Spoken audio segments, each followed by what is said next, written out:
racing experience. Wow, racing maps await you.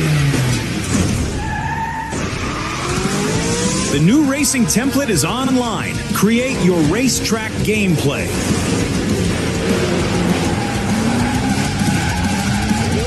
Navigate the forest racetrack. Unleash your racing passion. Surpass your opponents. Become the king of speed.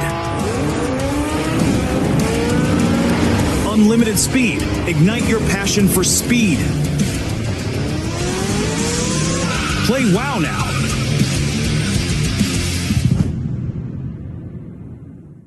The world converges. The race to be the one begins. The 2025 PUBG Mobile Global Championship will be held in Bangkok, Thailand from November 24th to December 14th. The ultimate stage where legends are forged and champions are crowned. Let's dive into this year's updated format. The journey starts with the Gauntlet, a high-stakes 3-day stage where momentum and pressure peak from day one. The top 7 advance directly to the grand finals. Teams ranked 8 through 16 head to the group stage. Also new, Rondo replaces Sandhawk in the map rotation, starting each match day. After the Gauntlet, the PMGC continues with Group Green from November 28th to the 30th and Group Red from December 2nd to the 4th. 32 teams are split into 2 groups of 16. In the group stage, the mission is simple. Finish in the top 3 of your group to secure a spot in the grand finals. Place 4 through 11 and you get one last chance to stay in the 5. Land in the bottom 5 and you're eliminated. Once the groups are over, the final 2 grand final spots are determined in the last chance stage. 16 teams compete over 2 days on December 6th and 7th with no room for error. Only the top 2 keep their dream alive. After the PMGC League concludes, it's time for the final 5, the grand finals, the best of the best. 16 PUBG Mobile teams, including the host country, invite. Prove they are the one. The epic conclusion takes place from December 12th to the 14th. Who will rise on the road to glory, claim the crown, and take the lion's share of $3 million prize pool? Who will write their names in history? The journey to greatness begins here. Welcome to the 2025 PUBG Mobile Global Championship.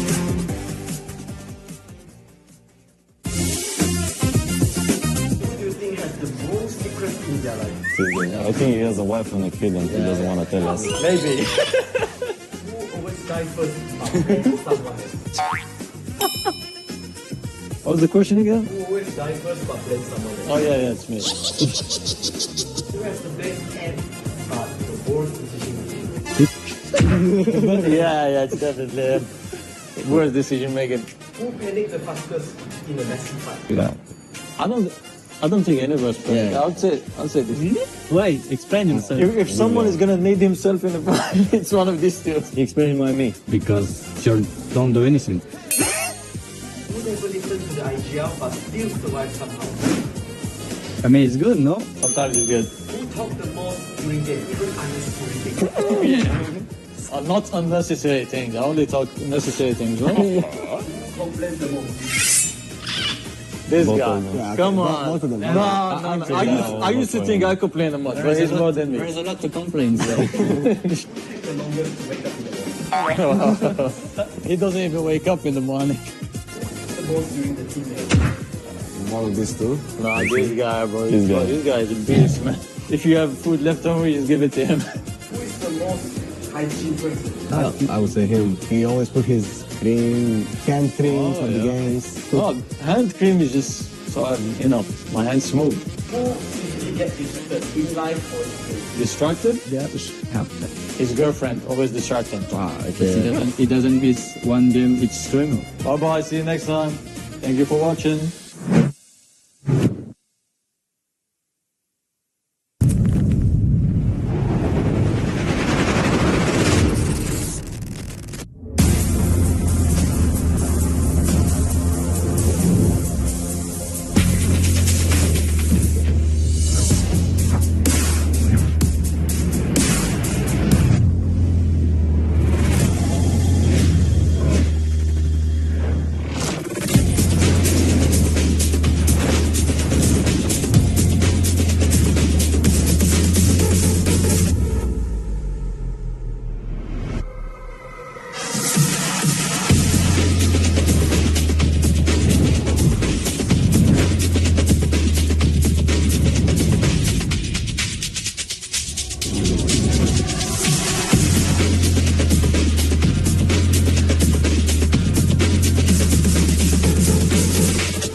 Onları çok vurduk grup aşamasında. Biz olmadığımız için bence çıkma ihtimalleri çok yüksek. Soru geliyor.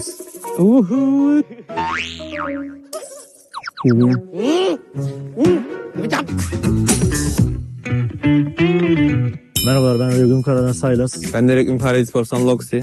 ครับผมโมเมนจากทีมเอียรีนาครับผมเทอร์นิเคครับจากเอียรีนาครับ Hepiniz hoş geldiniz. Bugün PMGC Last Chance Prediction yapacağız. Evet, ilk takımımız Wolves Esports. Umarım iyi yaparlar. Sevdiğim insanlar var orada.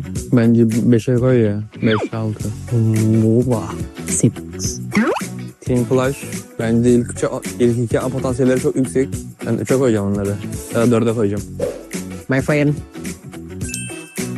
IC ilk ikiye gireceklerini ben düşünüyorum ama çok fazla güçlü takımlar. Ben onları 6'ya koymak istiyorum.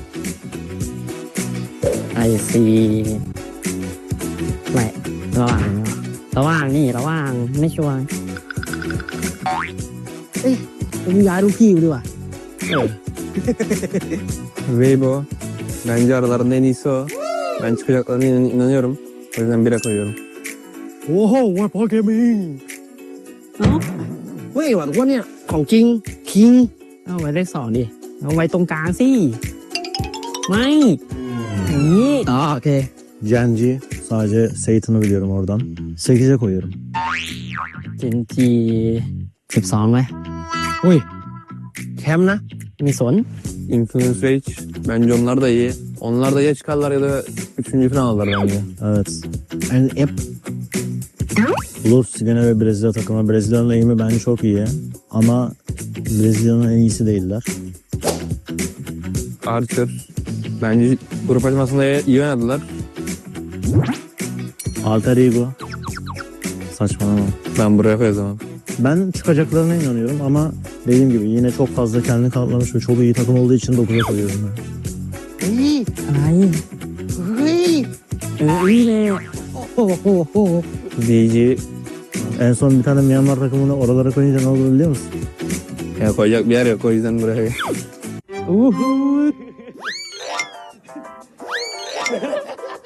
Team Falcon.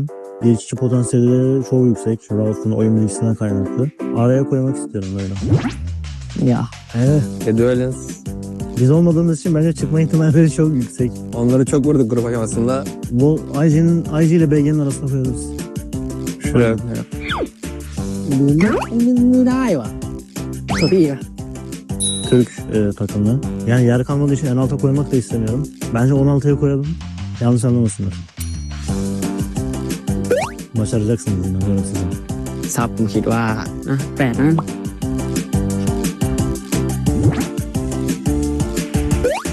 Bence 2'ye kimi koyalım biliyor musun? Bence Falcon 2'ye çekelim. Hayır bak şöyle yapalım. Ver bana koyun. INF'nin yakınına koyun dedi. Soru geliyor. สามทีมเพราะว่าโค้ชบอกอันนี้มีผลไม่รู้ยังไม่ได้ดู อันนี้ให้เสื้อไว้ อันนี้เพื่อนรัก Bizim sıralamamız bu şekilde. Umarım herhangi bir takım bizi şaşırtmaz. Şaşırsa da herhangi bir şey değişmez bizim için. ก็อย่าลืมไปพิทิชั่นกันด้วยนะครับ เพื่อรับของรางวัลนะครับผม Görüşmek üzere. Bye bye. Bye bye, BG. Bye bye. บ๊ายบาย وصلني ضغط اعلامي كثير، الجمهور، ناس صار يقولوا لي وقف اللعبه، خلاص انت لاعب منتهي. وانه خلاص صراحته ما عنده مجال يقدم اكثر.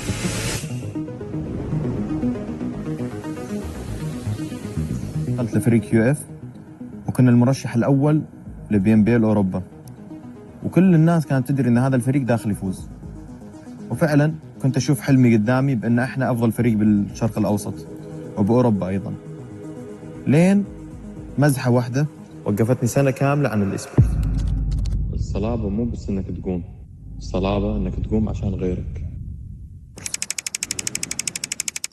وهذا هو لازم حمزه يتحمل غلط. وما كان يعني مبرر ان انا اقول هالكلام كان للاعب هذا، يعني انا فعلا كلامي كان مهين. اليوم كلمه باند معناته ان انت خلاص انتهيت اوت، يعني هي تكسر اللي ما يتكسر. بديت اشوف نور بسيط جدا في هذا الظلام. سنة باند موضوع جدا مؤلم كان، وما كنت متقبل او مستوعب الفكرة اللي صارت، وهذا مو سبب وجيهني انا اوقف اللعبة، انا لازم اكمل. خلص الباند سنة كاملة كنت أشتغل وأتدرب. جاء الوقت اللي أنا يكون عندي حصاد للتعب اللي أنا تعبته بالسنة كاملة. أنا حاسة إن للحين طفل حتى جاء الموقف الصعب. كنا بالرياض مسوين بوت كامب عشان نلعب بي ام اس ال 2025. كانت تأهل لكأس العالم. أن الوالد بالمستشفى، أخوي أرسل مسج بالجروب إنه يلا عشان بروح المستشفى عند أبوه، ودريت بالصدفة واتصلت للوالد قلت له أنا راح أرجع الكويت. كنت مشتت كثير، كان عقلي بالكويت وجسمي بالرياض، مستواي نزل بشكل كبير. قال لا بجي وأصر علي، قلت لا تجي يا أبوي، أنا أبيك ساتان مو ضعيف، أبيك ساتان القوي. سبحان الله، رب الضارة النافعة، الوالد رجع الحمد لله، رجعت لصحته، وكان هذا دافع لي بأن أنا ما استسلمت، بالعكس طورت من نفسي. بعدين جاء الوقت اللي أنا حسيت أنه لازم أقدم أفضل ما عندي. بي ام اس ال سيزون 2 2025. هكذا يكتب المجد، هذا ساتان ويبحث عن المجد والانتصارات. كأن الله كان مخبي لي شيء أعظم بكثير من الأشياء اللي أنا مريت فيها. من هو الام في بي بقصة ساتان؟ أبوي.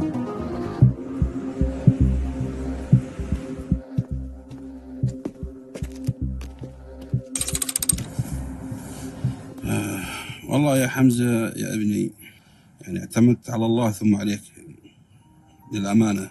أول شغلة يعني كنت أعتبرك طفل، جربتك بالمستشفى، قلت لي جاييك يا أبوي، قلت لك لا تجي. حسيتك أنك وقفت مع أخوانك يعرشون بالبيت كأني موجود ورجل. إذا بترجع لبدايتي، يعني لولا الله ثم دعمك وأنك سمحت لي ما كان كملت أنا بهالمجال. في كثير ناس أبهاتهم منعوهم من أنهم يكملوا وما وصلوا للي أنا وصلت. النعم اللي كثير كنا عايشين فيها فضل الله ثم فضلك. هذا يعني أنا لو سويت آلاف الأشياء نفس هذه مستحيل أرد 1% من يعني الحياة اللي انت عايشنا إياها أو من مواقفك معانا، سواء أنا ولا أخواني. الحين PUBG صارت يعني عالميا، والله صرت أفتخر فيك. يعني إذا جبت لي كأس العالم أوه هذه هني ولا أحلى منها. الله يوفقك والله يرضى عليك.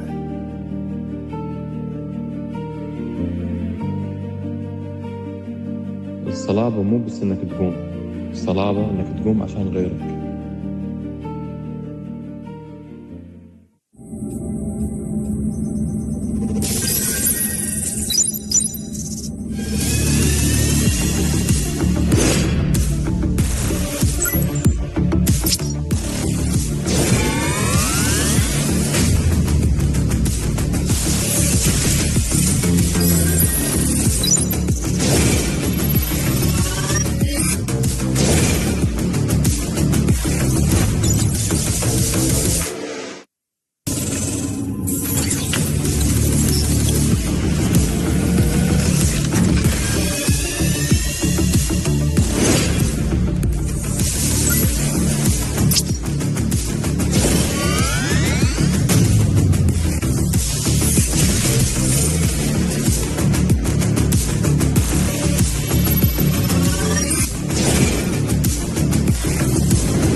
Racing experience.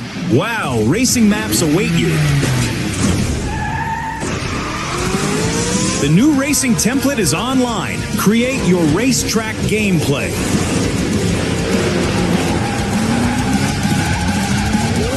Navigate the forest racetrack. Unleash your racing passion. Surpass your opponents. Become the king of speed. Unlimited speed. Ignite your passion for speed. Play WoW now.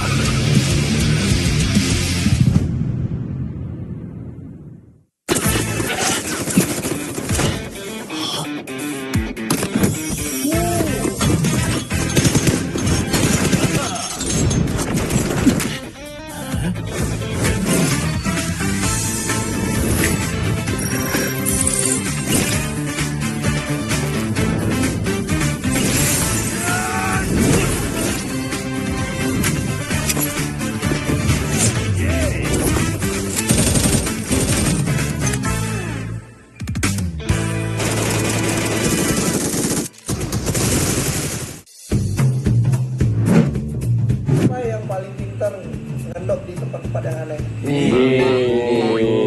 Siapa yang mati duluan terus suka nyalain orang lain? Nih kadang ini kadang. Nih dua nih. Siapa yang loadingnya lama, rotasinya juga telat? Banyak. Siapa yang paling disiplin ketika di screen? Gak ada disiplin, gak ada. Siapa tukang ngeklap? Semua. Siapa yang ada air jago tapi chemistry-nya jelek? Siapa ya? Siapa yang paling bawel? Ya paling bacot sih dia sih. Paling bacot dia. Siapa yang paling lucu? Aduh. Oh ini paling lucu nih. Siapa yang kayak abang-abangan?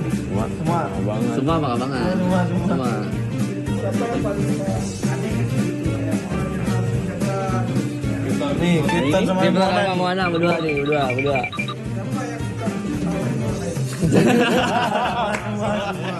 Semua ini ketawa di semua.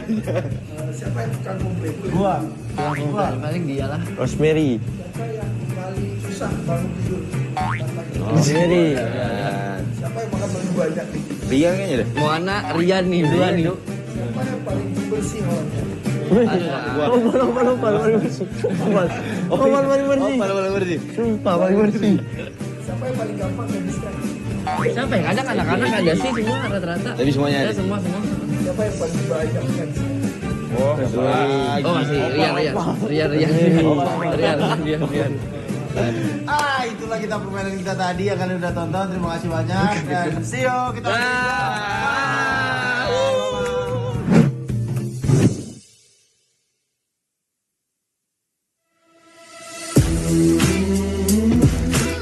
My name is Call77 and I'm playing for Team Falcons.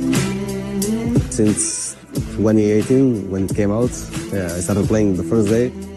Maybe like a year after when the PMGC came out. So I practiced, I tried to get into a competitive team, but I was also like underage, so I couldn't play.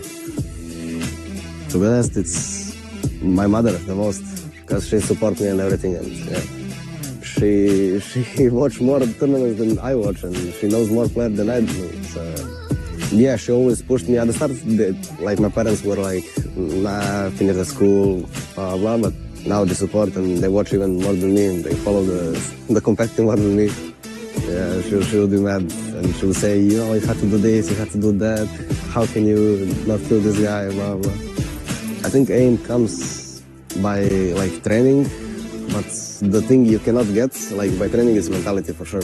You just have to be strong in your mind. Like you need to understand that sometimes you need to lose, sometimes you're gonna win. Like most of the times you're gonna lose, but when you win, the wins ain't gonna come. You actually need to grind and you need to like give your life in this game so you can achieve something. When I joined the team, I had a little bit like problems with communications and this stuff, and they helped me fix it. To be honest, I feel ready, and I think team feel ready as well. Yeah, so the PMSL Europe was our first victory. We put in the hard work and everything, and we are really happy that we won it. Now we are hungry for the PMGC, and we hope we're gonna win it. I want to thank everyone who follows us and support us. Also, guys, whoever wants to join competitive, you need to keep grinding. You can't stop if you want. And also, yeah, we came here to win, so get ready. Son iki maçta rank krizi geçirmiş olabilirim galiba. Alo. Anneciğim ne yapıyorsun? Anneciğim. İyiyim bebeğim. Sen ne yapıyorsun? İyi, ben de çok iyiyim valla. Maçları izledin mi? Oo, ben olur mu? Rank krizleri geçirdim ben burada. Bana 2'ye çıktınız, ikinci oldunuz, geri 3'e düştünüz, geri 2'ye çıktınız. Ben rank krizi geçiriyordum yani o sıra. Neyse mutluyum annem.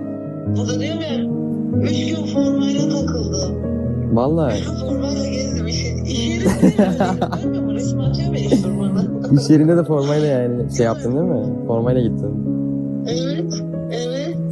İyi, sen ne yapıyorsun? İyiyim anneciğim. Özledim seni, sadece seni özledim. Ben de seni özledim valla. Aradım akşam, bakmadın hayırlı olsun demek için. Uyumuşum, bir de uyuyakalmışım. Ben de dedim kutlamaya mı gittiler, ne yaptılar? Öyle işte. Tamam anneciğim. Seni seviyorum, öpüyorum. Ben de seni seviyorum, öptüm hadi. Hadi arkadaşlarına çok çok selam söyle. Aleykümselam. Yok annem, canın sağlığı. Onları da tebrik ettiğimi söyle, ilet hepsine tek tek. Tamam, aleykümselam. Onların da selamı var sana. Tamam, aleykümselam anneciğim, hadi görüşürüz. Hadi görüşürüz, öptüm abi.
We have 8 teams from Group Green, 8 teams from Group Red, 16 elite squads fighting for the last 2 tickets to the grand finals. Welcome to the PUBG Mobile Global Championship Last Chance. I'm your stage host, 7WG. Over the next 2 days, every rotation matters. Every fight, it's a must win. One mistake, and their dreams can shatter. 14 teams will go home, 2 will rise above the toughest task in PUBG Mobile's history. This is the last chance.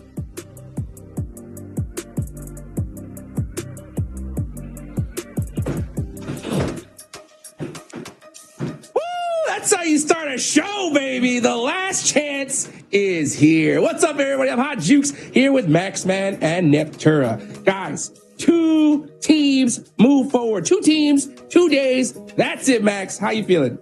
I am feeling so bloody good, Hot Juice. And you know what? 14 teams after this weekend are not going to be feeling too good, Mr. Stark. They're going to disappear into oblivion. And it's called the airport. Ooh.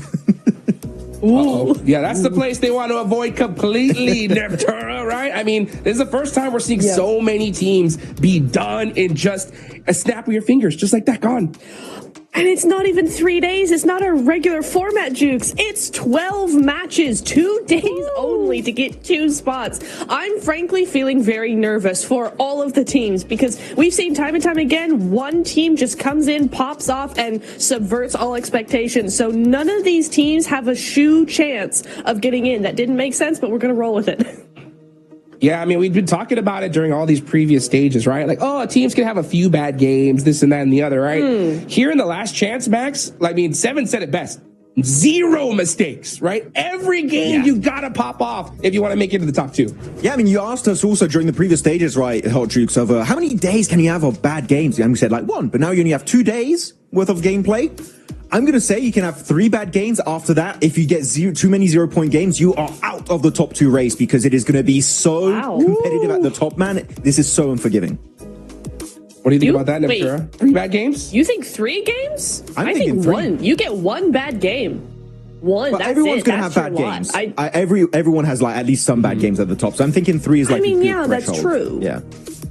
Yeah, and by bad game means 5 points, right? I just want to clear. Yeah. Because it's going to be crazy, right? Because, I mean, it's only top 2, right? I mean, it was top 7, top 8. Maybe you could breathe a little bit more here, right? These are your participating teams that we're going to see from the different regions. But with top 2, you got to put something on the board, I think, every single game, Neptura.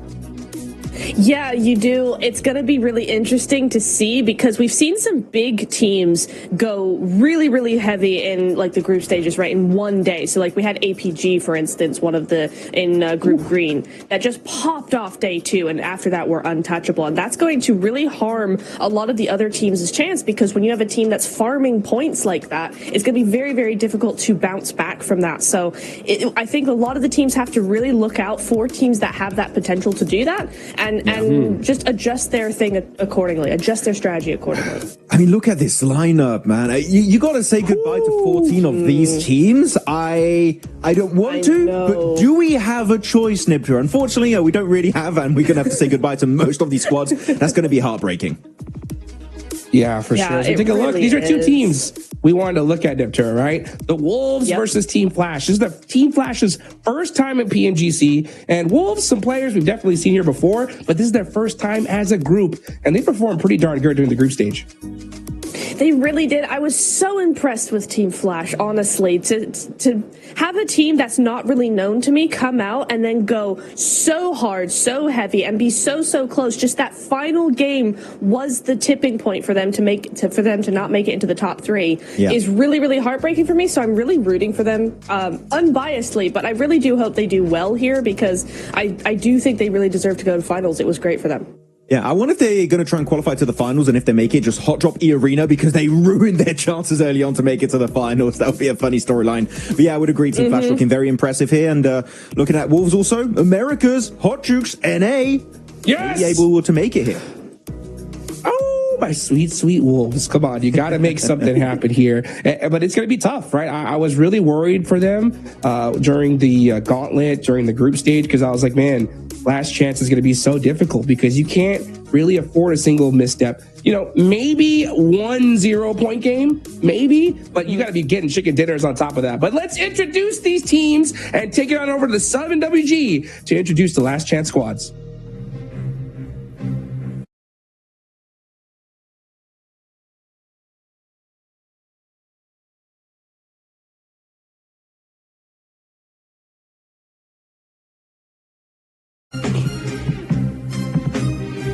Ladies and gentlemen, these are the teams fighting for the last chance. From Brazil, Influence Rage. Wolves Esports from the USA.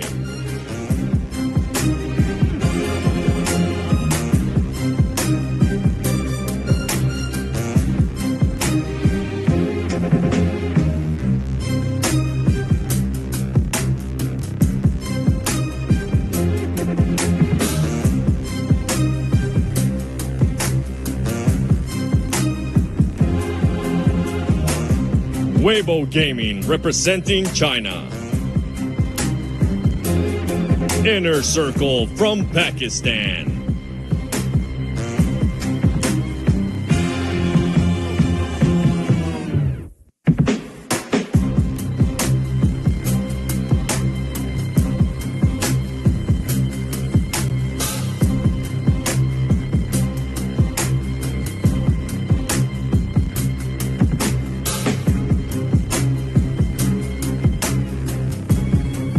Boars Gaming, Czech Republic. From the EU, Team Falcons.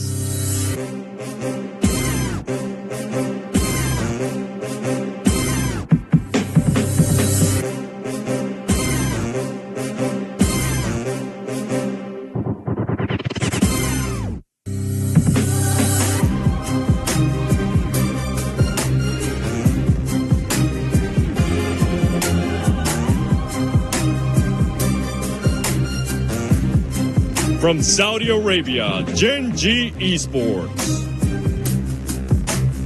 Yike Esports from Saudi Arabia.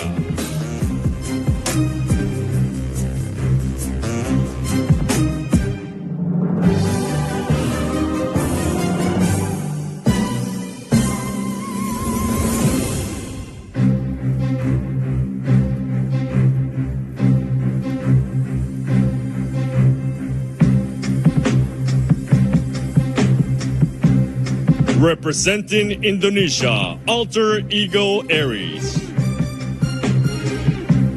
Team Flash from Vietnam.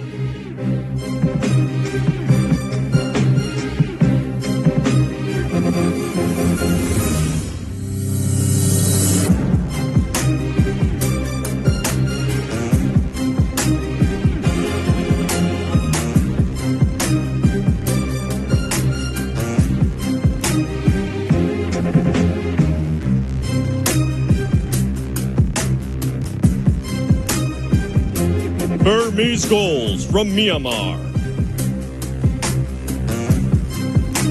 From Brazil, Loops Esports.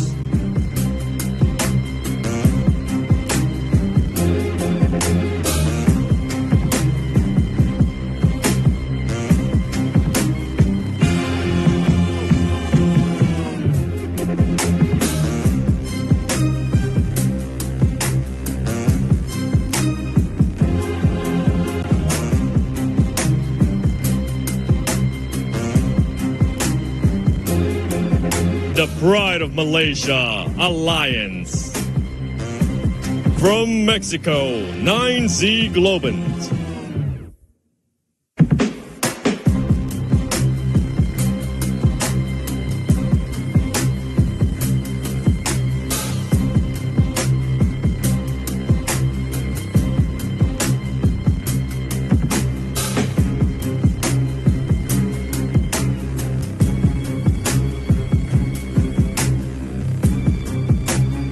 Arcred from Uzbekistan.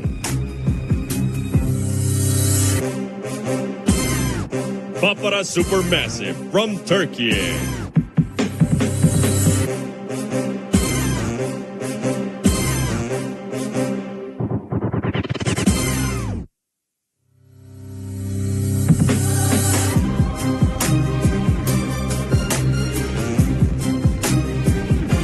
Here are the teams standing in the last chance, and every player knows what's at stake. Who will crumble under the pressure, and who will rise to claim the final 2 tickets for the PMGC Grand Finals? The battle for last chance begins now.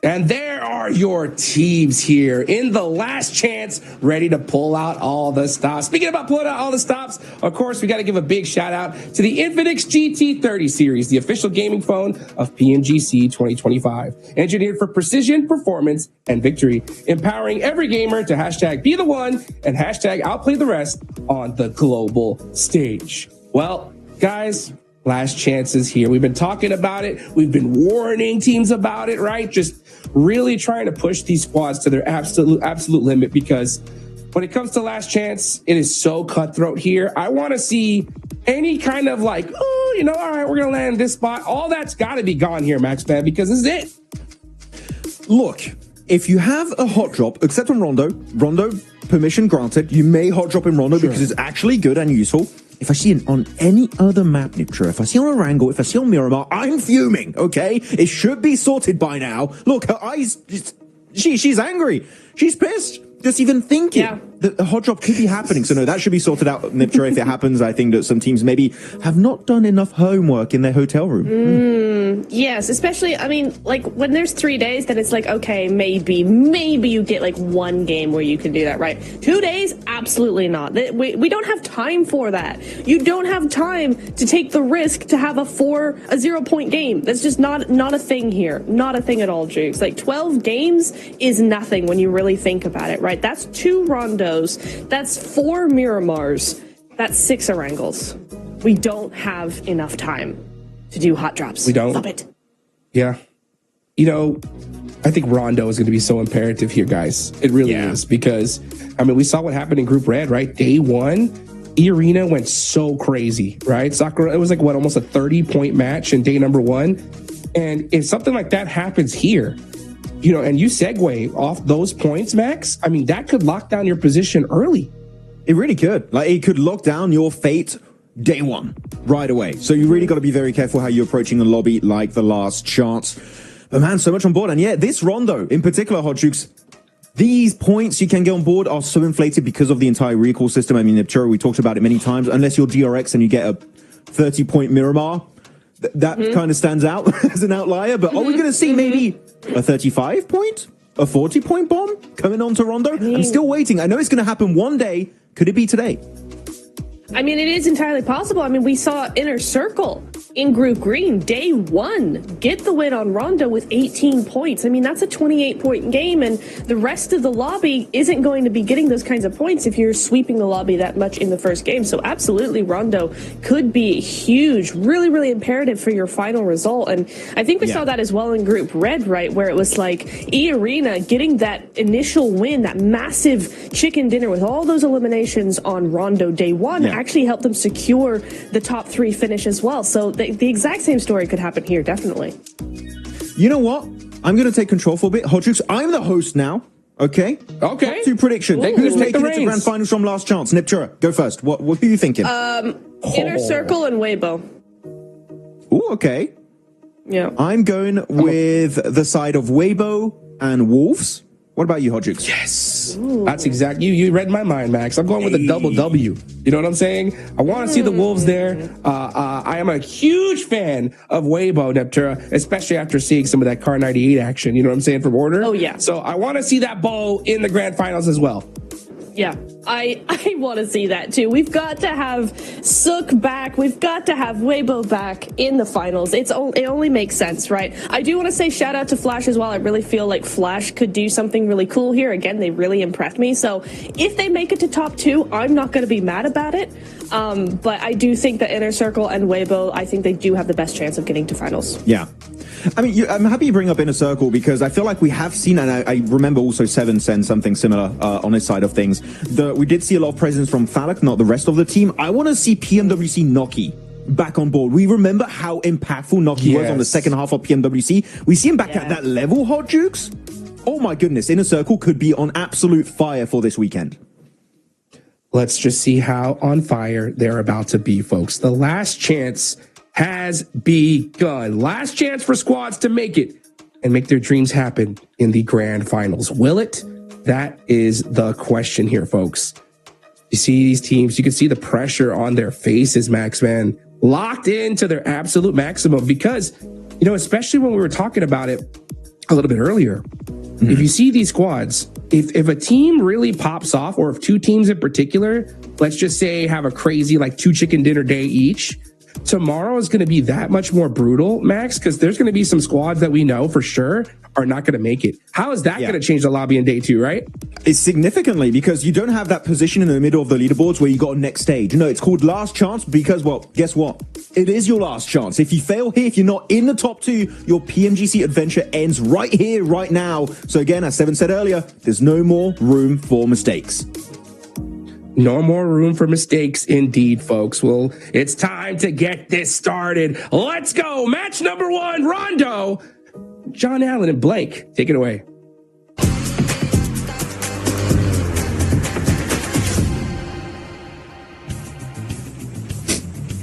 Oh, some of these teams have been through it, Blank, but they have to go through a little bit more if they want one of those 2 tickets here in the last chance stage. We're gearing up for another rondo, and we're ready to get stuck into the thick of it. Hot drops, recalls, hot drops, recalls, on repeat for the first 15 or so minutes of this match.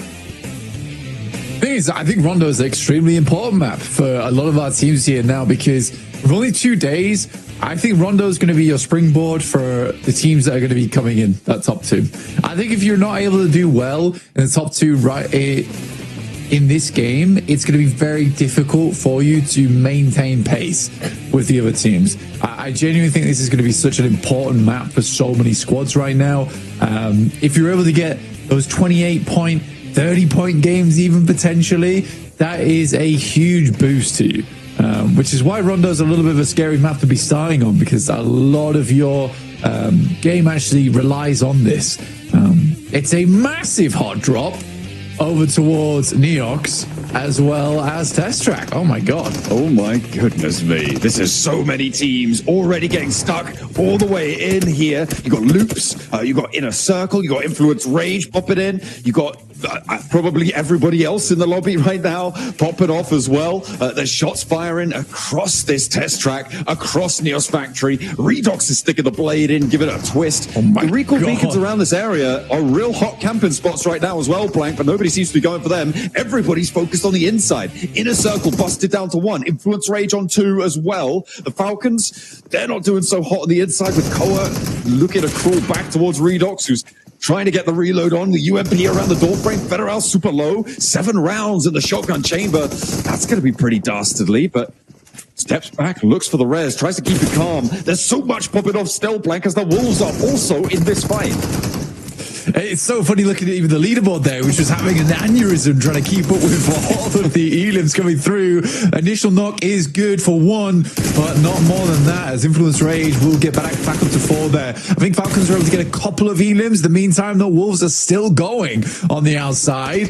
They do have 2 players down, but Rezable now. What a massive hot drop. Again, this is what I'm talking about. Everyone knows they need big elim games. So where do you drop? You drop Neox. You try and get as much done as possible. You try and get as many elims as possible. There's no room for error anymore.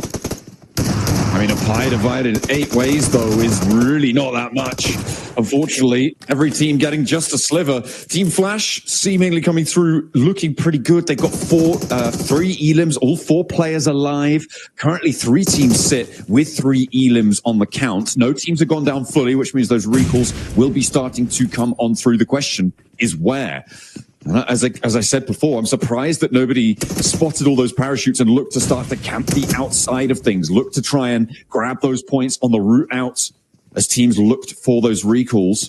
Could have been pretty profitable on this sort of 6-7 way drop that seems to have unfolded here on Neox Factory. Oh, I mean, everyone that might have held the outside inside at the moment. Yeah. Shots are going through here. M249 for Federal. As Influence Rage seem to be finding the majority of points here, up to 4 now. Arcred still holding on though, pretty strongly. Diego does get flushed out, and the M249 just not quite enough. There is an off angle there. Easy for Bad Boy, off in the distance. It's Arcred and Influence Rage who have profited the most. But yeah, everyone wants these points. Everyone wants the cash from this drop spot. Like you said, it has been divided so many ways that, you know, there's only a few teams that really benefited massively in Wolves, the Flash, Influence Rage, and Arcred.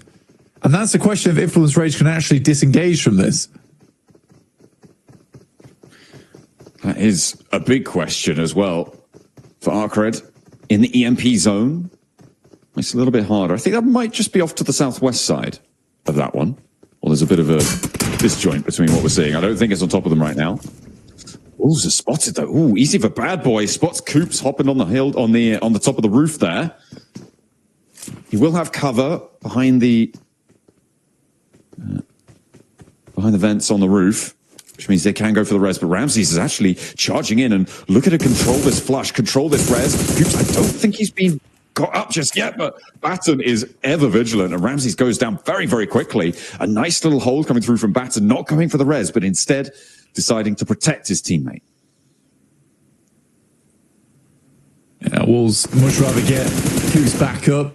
Pretty important player, but Hardboy with a clean angle. Straight shot down the side. That is a double for him. Now looking towards Doran. Oh, that's a nade in hand. This guy went for the 1v7. So I felt pretty confident in him getting this elim. Nice little find there. And again, everybody going to be looking to get those recalls. You can see them already. The Wolves are on the recall. So it is now just Doran left here for the Wolves. Looks like easy for Bad Boy, the only representative as well for Arcred. Team Flash are a bit further to the north of this. Alliance are on the south. But no matter what happens here, Arcred will be looking for the recalls down on the southwest side. They've got Glory all the way down, Blank, all the way out. About 6 kilometers, I would say, away from this fight. What a pop-off at the start of the day as well. And you sort of expected it to happen here on Rondo, as teams know that this has to be their trampoline. It has to be their trampoline to get higher in the leaderboard early on, create that buffer. But everyone having very similar ideas, it is a bit of a problem. Now, 6 elims is a lot, right? 6 minutes into the game. It just doesn't seem that way because there's so many other teams who are close to that marker. Flash tops will take down Doran. That's a very long shot off in those apartments over yonder. Yes, but again, it's just still these extra points just being accrued over time, right? They should be resable. Everyone should be getting back up here. No one should be left high and dry completely at this stage. The points will just be pure gravy at the moment. And again, I think for these teams that did take the risk, they have profited, right? They have profited. Even if, Arcred is only 1 elim ahead of the Wolves, what they are absolutely is 6 elims ahead of Alliance, Gen G, Alter Ego, Inner Circle, all the way down to 16th, who all have 0 elims on the game. And this is going to set those squads apart from the rest now going forward, where you, like I said, you get this buffer. So no matter what happens in Neox Factory, as long as you're confident you can take those 3v3s, or at least a couple of them, and still get out for that res, and you've got those reses on lock, there was everything to be gained here for these squads.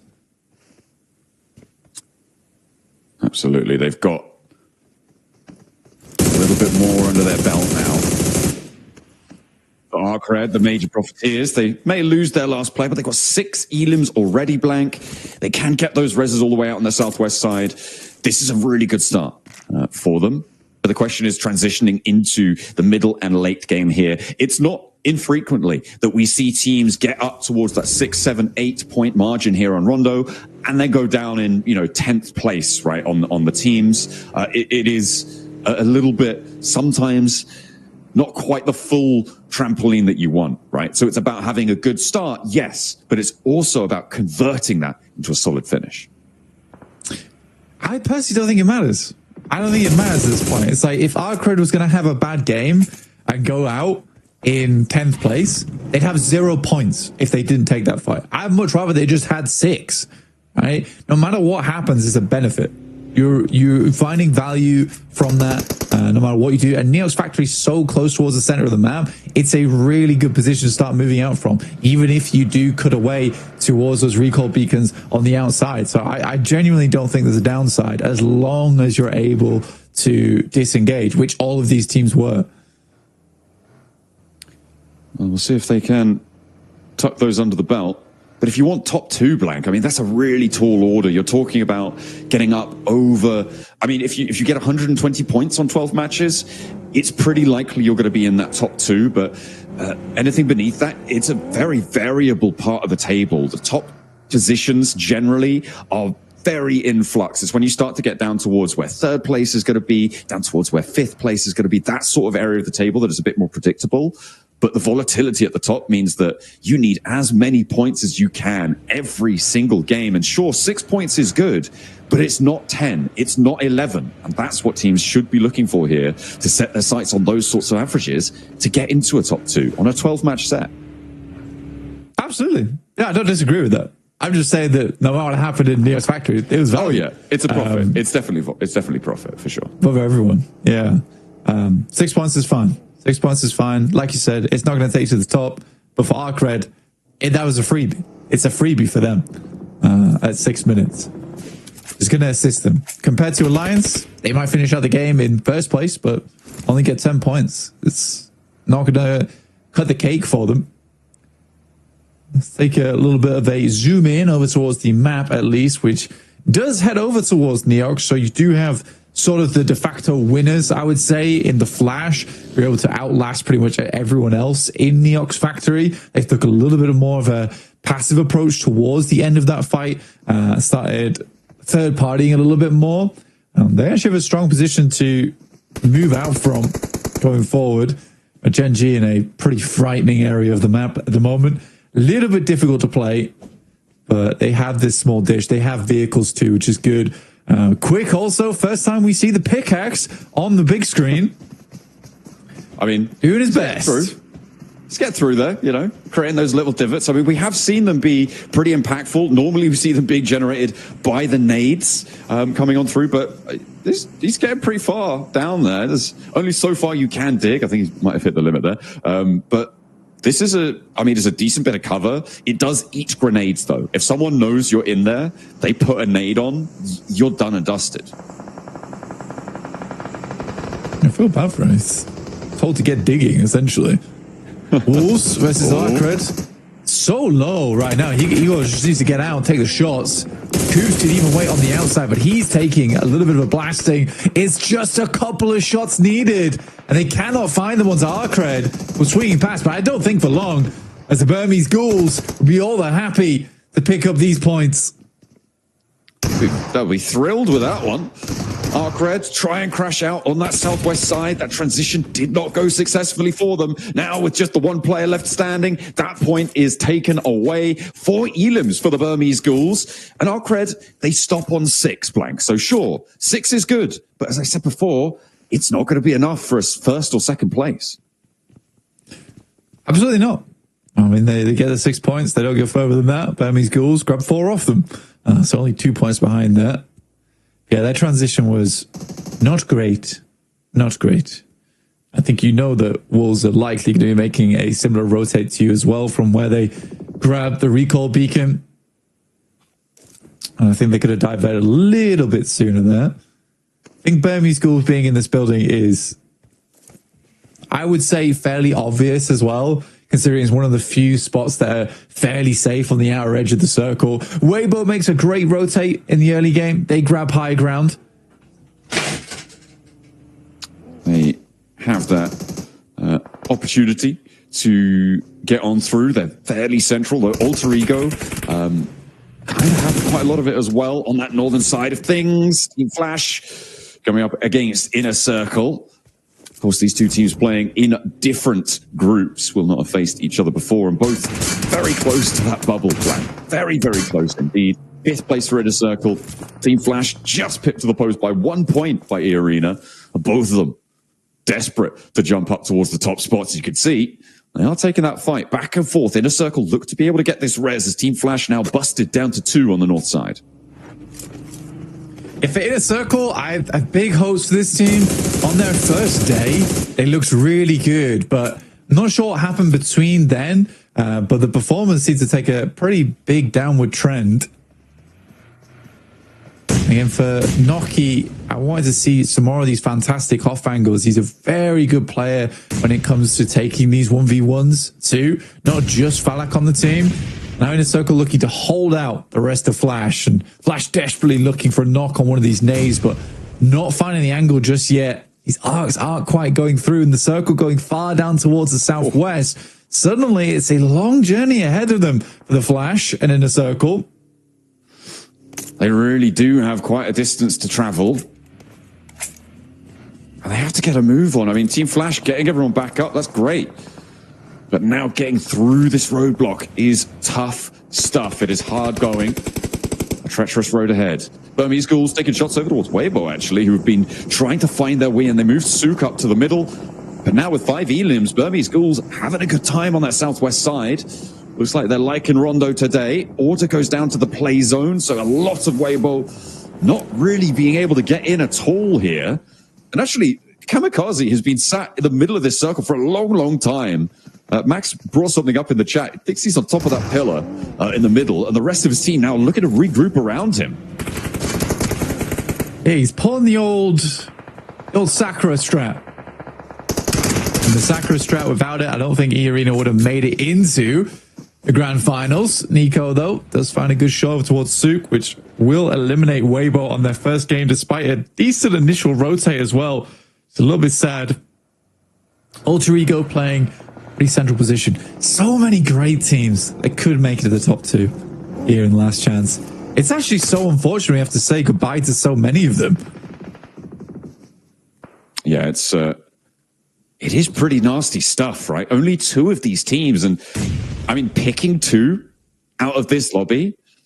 I mean, I'm trying to pick at least 5 right now in my head, and it's a really tough decision. And I mean, in the end, it'll come down to who is better on the day, as it always does, right? But still, there are so many deserving rosters who have put in so much work from all across the world. We'll see if, I mean, maybe we'll have an American representative as well coming on through, a North American representative at that, in Wolves, because right now they're top of the pack. The question is, can they keep on to it? Because 6 points this early in the tournament, first match, first place means basically nothing. It's about getting through the rest of this game. Through the rest of the games you have left to play. GK trying to take down Batten. They've already left Morin in the dust, but able to connect a really strong shot with that auto shotty, and now over to Nerzed. Attention, flung out wide, and he doesn't have the backup of his team to keep that angle under control. Now they'll marshal their position, though, and play a little bit more towards GK.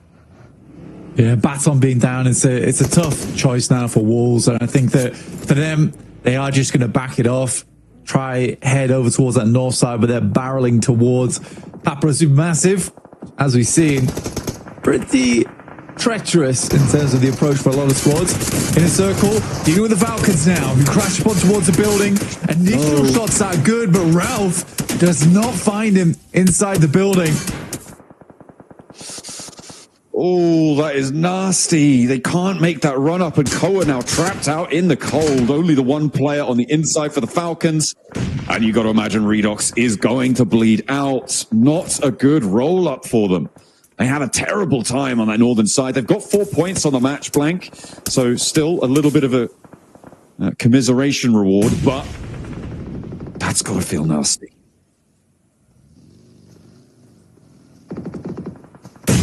Yeah, for the Wolves also going down, Falcons is a tough approach. Tough approach over towards the southwest.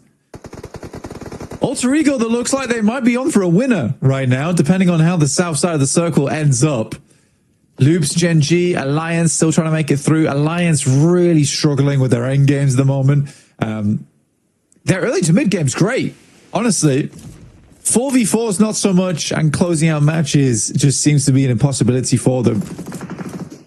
But the Burmese Ghouls, they're rising in the tables. 7 points right now, 4 players alive. It looks good. Yeah, they are on the outside of the circle here, Blank, on that southwest edge. And you've got to remember as well, this is the first combination that we're seeing of teams from both of the 2 groups that we had, Group Red and Group Green. And that slow style that we saw in Group Red, the faster pace, the more active decision-making from Group Green. They are coming into conflict now. And our teams will have to navigate as best they can. IC looking to hold out against the Boars this time. They're able to do it against the Falcons. It might be a repeat here. Noki may be on for a PMGC performance as Exo now, the last Boar to stand, does get the heal off, but inside the shack, he's still got more to do. Koa also has this outside angle. He'll take shots. do his best. I mean, he wants a little bit of revenge, right? Good nade from EXO, but immediately falling to Little Boy at distance. Koa, though, spotted, which is a little bit scary now for him. I think Alter Ego could win this game. And it would be nice to see an Alter Ego finish. I think there's been a couple of times where they get a little bit greedy on their peaks. So to see them close out a game strong will be very promising for their last chance, because I think they've had plenty of time to analyze what went wrong over in their group stage, which was a little bit of greed here and there. Falcons are down in 9th place. A lot of this middle pack of the table in the middle single digits, right? And that's what you expect from Rondos, but even more so when you have so many teams hot dropping in Neox. It's a little bit disappointing for Weibo, for Boars, not able to extract value from one of the 2 Rondos, one of the 2 potential massive earning games for them. We'll see what the rest of the teams can do. 9ZG, not least of which, because they only have, they have 0 points, blank, not a zip on their points tally right now. Up into 8th place, only the 1 placement point guaranteed. They do need to start to get stuck in here. So the Ghouls looking down towards them. There's smokes all around them, which does set up a bit of a mirage here for the Burmese Ghouls to try and look through. But some of these shots are hitting. Yatka also too far away for these nades right now. That one gets a little bit closer, but a good shot from Godspeed. Start things off stronger towards Melosa, who was the player trying to get closer to get those nades on board, but can't quite handle it. And the Burmese Ghouls continue to truck on. Against 9ZG, seems like they have things in hand, and 9ZG really struggling to move past the deployable cover. Not enough for them to stay safe from the Ghouls. Soraya spotted. There is an answering nade, and Ichi may be flushable there. He's quite far forwards on the position. Godspeed needs to move in to protect that. The nade bouncing between them, and Gatska goes down as well. Remix able to connect that shot, but again, they're able to reconsolidate. The nade to bounce around the edge, that could be dangerous, but not quite connecting. One from the back line from Collego. That might be a little bit closer. Ooh, nearly gets Ichi down, but not going to be quite the cigar as the Ghouls continue to strike back, leaving just one 9ZG player left standing. Godspeed, though, will get taken down, and 9ZG are giving it a bloody good go. Come on, Ichi. This is your moment to shine. Looking to take those shots down towards them. They're going for the full reset, but a nade over the top. There's a lot of nades in the hands of 9ZG. This one goes pretty far over the top. It's a nice air burst, but not close enough to the target. Nade over the top again against Unknown. Collego surely doesn't survive this. Surely, with the Molotov at his heels, needs to try and come up big, but will fall down in the face of the Ghouls, who are up to 11 eliminations now, blank. They're over Papara Supermassive, who had Sakura Mountain under lock and key, but now they've had to descend. They are not so happy in the fight. They've lost Nico. They're down to 2 Kamikaze and lost both. Looking to try and keep things together. Alliance have loops rolling up on them on this southeast side. In the meantime, the Ghouls are looking to push on over from that western edge. A little repair work needed. Alliance fall, loops crash successfully. 8 elims there, and we're on for some big games now. Oh my days. Absolutely we are. I mean, 12 elims for Papara Supermassive, which has come out of nowhere. Burmese Ghouls with the 11. Loops in 8. Influence Rage with 6, but only 2 players still left remaining. What a wild finish this is to Rondo. So many teams trying to push those point tables higher and higher. I mean, that's how you have to do it. Kamikaze with 6 elims. That's where we've seen a lot of farming take place from up on high. The res actually coming through is pretty big here for Papara Supermassive. They do need to push across, and having all 4 of your players there, 3 players rather for Papara Supermassive, is a massive benefit. For Alter Ego, they're on 4 elims right now, blank, but they have got the only center circle position. Alter Ego just having a great time of it at the moment. Direct center. Rosemary looking to try and scout out what's happening around them. Good shot from Snape up towards Ichi. I think Burmese Ghouls are kind of lacking on supplies now after that long engagement with 9ZG. Not too much time to get the loot on board either, it seems, because they had to get ready for the push. Need to get that healing done. Maybe a little bit of infantry management. Godspeed on towards Rosemary. Kamikaze being torn apart. And Law able to shred through them. Papa Supermassive will fall. They're on 15 points though, blank, so a good start for them. Capitalizing on that super duper high ground. Sakura Mountain is theirs for the taking. Loop's now trying to rock up on Influence Rage as well. Law will fall, and that will be the end of Influence Rage. So Loops, with Nilzada knocked in the corner, look at it go toe-to-toe with the Burmese Ghouls, potentially around the edge of this one, because Alter Ego still sit in the middle of everything, waiting for teams to step towards them. It's just so funny to me right now. This is basically like the guy sweating versus the guy singing and dancing off the distance for Alter Ego. They've not really had to do too much. They have just been at a recall, trying to call home. All of their change spent on Rosemary, getting to Thailand.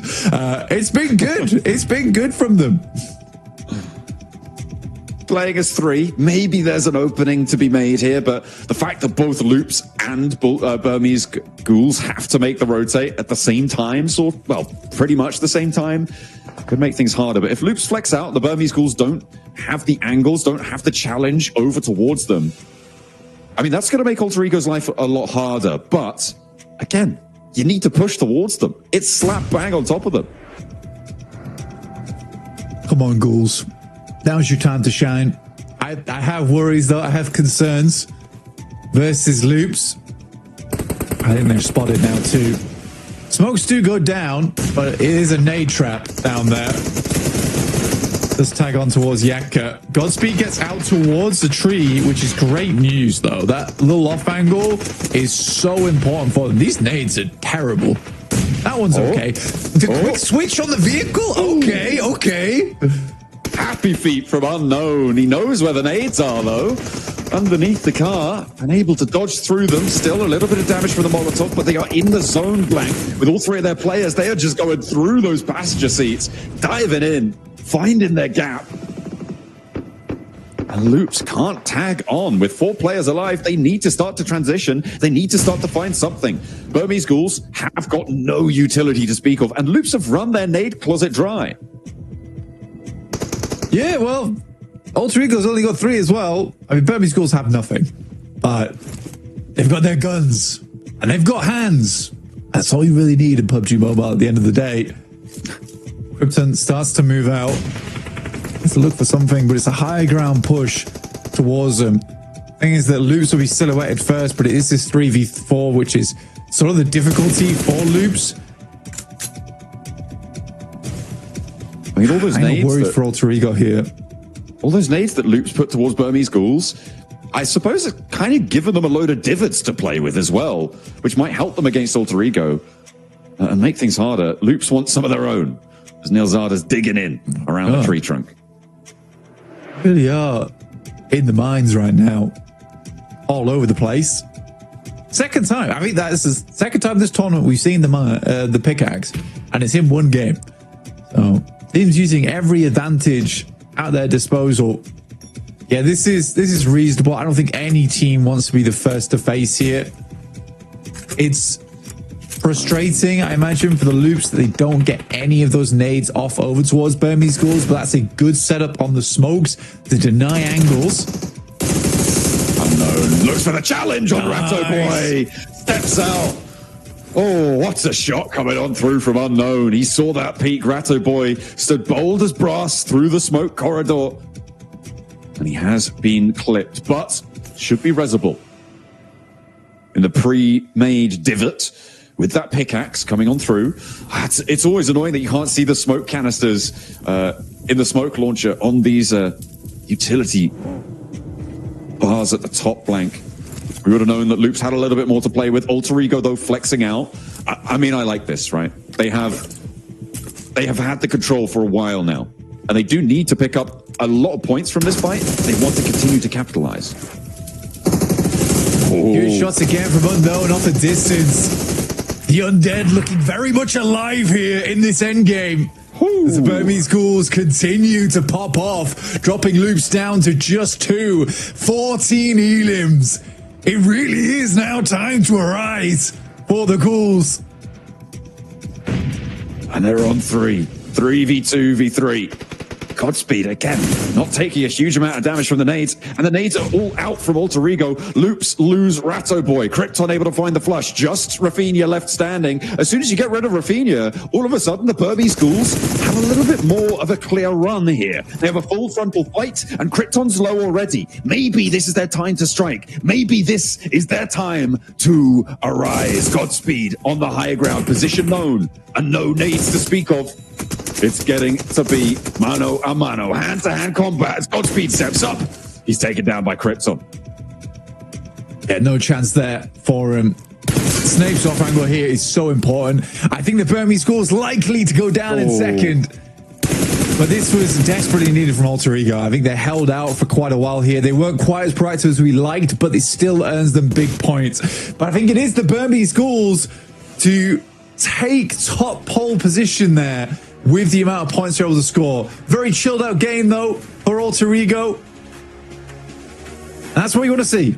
Honestly, a very chilled out game is nice on Rondo and still getting some points off the back of it. You don't want to be the guys who are all inside of New York's factory bare knuckle boxing.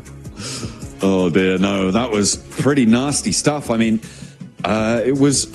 Who was it who was stuck in that hot drop and got towards the end there? I feel like nobody... Loops, actually, were on that hot drop and did manage to get into that third place. So, apart from that, seemingly, mostly, our team's going down in the middle of the pack. But that point denial at the end as well, Blank, coming through from the Burmese schools, could come in clutch. On these short match sets, obviously, those single point differences really do matter. And we'll have to wait and see if that will come into play later on, because there are only 2 spots left to claim in the grand finals. We'll have to wait and see who's going to be able to take them. But for now, Alter Ego, points. A couple more points for the Burmese schools. Let's arise to the desk.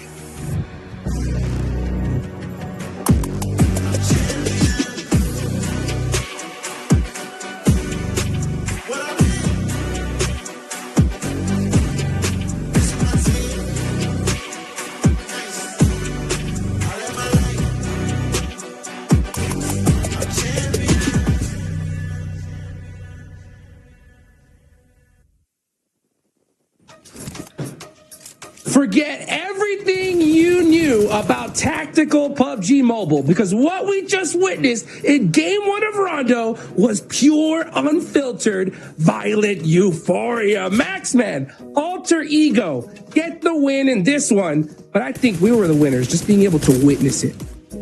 I want to replay this in the cinema in 4K, 120 FPS, because absolute cinema. I know I've been saying that the entire tournament, but the entirety of this PMGC has been unreal so far, and Alter Ego able to take themselves a solid win here in Iptura. Sure, maybe not as aggressive as some people would like them to be, but I think they were just passive enough to make sure that win was not going to escape their grasp. Yeah, they played this really, really well. Yeah, okay, it's more passive. We might have wanted to see them come in with the vehicles and just sweep the edge and get rid of all the rest of them very, very quickly. But I think they played it really well, especially considering they had the only building in the zone. And if you actually look at their vantage point, it's uphill, right? So they couldn't really see over the crest of that hill, and they couldn't know who was there and who was going to be waiting for them if they did get in those vehicles. So I think they played this really, really well, and how they should have played it. And you know what? They got the win. So obviously something worked, right? Definitely something did go in their favor. But I think some people were hoping for them to third party Loops and the side of Burmese Ghouls, which I was also hoping for the same thing. But Loops, clearly, by how they were playing positionally speaking, they did not want to fight because they were scared of that potential Alter Ego third party. So Alter Ego were just not given that opening. And because they weren't given that opening, guess what? You just hold down the fort and you make it work out. But talking about a fight in a big fort, in the Neox fort here, Hot Dukes. How many teams were in here? Like, in this hot drop? What? It was 5. It was crazy. I mean, the 3-1 split strat is the meta, 100%. I mean, it's so wild to see 5 teams drop in this area with 3 while sending 1 off to get res Neptura. And I mean, it worked out perfectly because so many teams were able to get a ton of eliminations to start this one off. weren't they just? I mean, we saw teams coming out of here with 6, 7 eliminations just off the bat of this hot drop coming through here, and then they get that full reset, and it's just game as usual. It's a fantastic strat that I love that we're seeing come into Rondo. It was those rotations afterwards, though. You're seeing a lot of them here. This field in particular was really rough on a lot of teams. I think we saw like 3, 4 different teams fall very early. So it's the field of death, Maxman. It really was. I mean, it was so cool. So in Neox to see Flash coming in as a third party, they're like, the fight's over. Let's pick up the stragglers. The chances are there's not a full squad still alive. So I do really respect it. But though, I really like what John and Blank were talking about during this game. The pickaxe coming out and is now meta on Rondo, question mark, creating those dips without having to waste some C4s or grenades is actually very impactful. You're just getting a free little hold in these flat terrain finishes. And we saw it used, especially in the finishing moments, by Loops, if I'm not mistaken. So pickaxe meta is real. Better than the shotgun. Maybe not. Okay, calm down. Yeah, pickaxe strong, shotgun always stronger, right? It's so wild to see here, though, towards the end. I like the fact that we saw the Burmese Ghouls just kind of wait out Loops there towards the end because they had no choice. Blue was going to push them out. They did. But look at these points, Neptura. The Burmese Ghouls! 20 on the board for match number 1. Heck yeah, they are rising up those leaderboards. They are here to stay. We saw them be so quiet in Group Red, right? And then they started to be a little bit more active, a little bit louder. And now, in Last Chance, they're coming in with a bang. They are shouting from the top of the leaderboard. 20 points overall. I mean, yeah, Alter Ego with 18, Loops with 16, Papara with 15 as well, right? It is close, but 20 points is a great start to their Last Chance. I mean, especially happy with Papara Supermassive Blaze. They had themselves kamikaze on that stone pillar for a majority of the early game, and the circle shifts down south towards the stone pillar, and the entire team just rotates, claims that position all around it, and even negate the rotation right, Niptura, of Weibo Gaming that, as we can see on these rankings, only get themselves 1 point. So actually, I really like the use of these stone pillars, really becoming such a strong position if it does end up to be in a mid to late game circle. Yeah, we've seen it before with Sakura and E-Arena, right? They had such a vantage point with those high ground areas, with those rocks, that they were able to control a lot of the lobby. And I think Papara were trying to do the same thing. The zone did move away from them, but then they actually used that to actually use their rocks as a information point. And so once the zone moved away, they were able to actually just go ahead and go around the south side and clear all those teams that they knew all the things about. So it still really helped, even though the zone moved away. You see MVP there was Krypton, and we move over to the top 4 players. And yeah, okay, it's got to be Kamikaze, right? He was the guy up on the mountain doing all the things. So not only information scouting, but some damage scouting as well. Yeah, just so you guys know, the MVP has to be on the winning team for each match, so that's why it was Krypton, but I was like, it's definitely not, stats-wise, it definitely wouldn't be Krypton normally. Unknown, by the way, Unknown this game, he had some shots where he was getting literally pre-fired by Loops, and he peaks, and he still gets the elimination. What a reaction time from Unknown, really standing out as one of the top-tier players from Myanmar in the Burmese Gold squad, and Rafina, and of course Kamikaze, as you said. All the information in the world here, able to pop off on that stone pillar position. Yep. Neptura. You know what, Max? Definitely. Yes. You guys want to hear a crazy stat? Ooh. I just did the math. There was 122 eliminations in the last game. What? The lobby died twice. 122 eliminations. Because I was sitting quiet doing the math because I looked at the match rankings and saw 5th place with more than 10 points. I was like, how many eliminations were there out there? 122. That just shows how imperative Rondo is. Yeah. I'm really wondering what's going to happen tomorrow. You know what? We'll speculate that later, right? But we're getting into Erangel, Max, man. What are your big expectations going into Erangel? Ooh, Erangel? I mean, Inner Circle, right? I always love to see how Inner Circle play on the grassy pastures. I think they play extremely, extremely well. I wonder if they're going to have a little bit of a fight with Wolves on Western Bridge. Didn't happen before. I don't think it's going to happen here. So, but that's my expectation here is Inner Circle, Pakistan, on point. Let's go. Hey, are we going to see that comeback from Weibo here in Neptura? Yes or no? They've got to do it now. I sure hope they do. I mean, they're very quiet Rondo, so I think this next game they've got to make up for it. I feel like there's too much at stake here to really be lackadaisical here. Yep. Don't wait. Pull the trigger. Make it happen. It's Aaron Gale. Will it be as aggressive as the last one? I don't think so, John and Blake.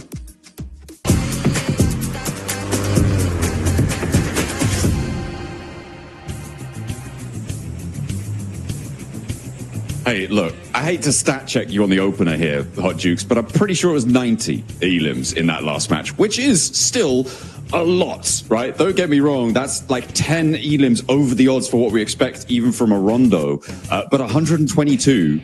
I think that might be the total points that were earned by the lobby. I'm not entirely sure. 90 in that first game. It got hot on the drop. Let's see if things repeat themselves, because hopefully not here on Erangel. A little bit of return to sanity as the Southside plane path keeps us nice and tucked in towards Sosnovka, but still keeps a little bit of access to the mainland. Is it time for double Sosnovka finishes again? That is the real question on my mind.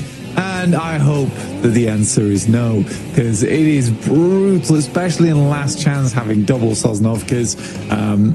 Just doesn't guarantee you points. It really doesn't. A lot of it is luck of the draw, where you're able to end up and how quickly you're able to get there, as well as just having drop spot advantage.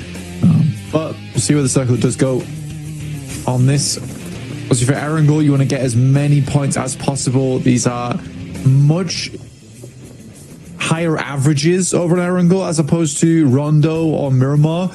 Cuts in a little bit of Sosnovka, which isn't great, but we are heading down towards Milta, which is a great start for Papra Supermassive at least.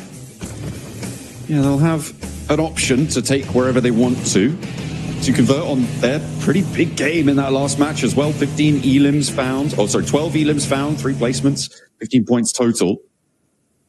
Looking to try and convert. 2 teams on Sosnovka, Inner Circle and Geeke as well. Looking to try and get across. We'll see who will be able to make that crossing, or indeed if they want to. Weibo on that north side, currently still in the car, maybe going all the way up to Severny. We'll have to wait and see. They'll have quite a road ahead of them, and they are all in one vehicle, so they still haven't reached wherever they're trying to get to. The Burmese Ghouls, they didn't win it, but they did manage to sit atop the pack on the points blank. 20 points found, a massive game for them. Yeah, a really huge game, and we do have an interview with Ichi coming up very shortly. In fact, right now, because he's been performing extremely good inside this lobby.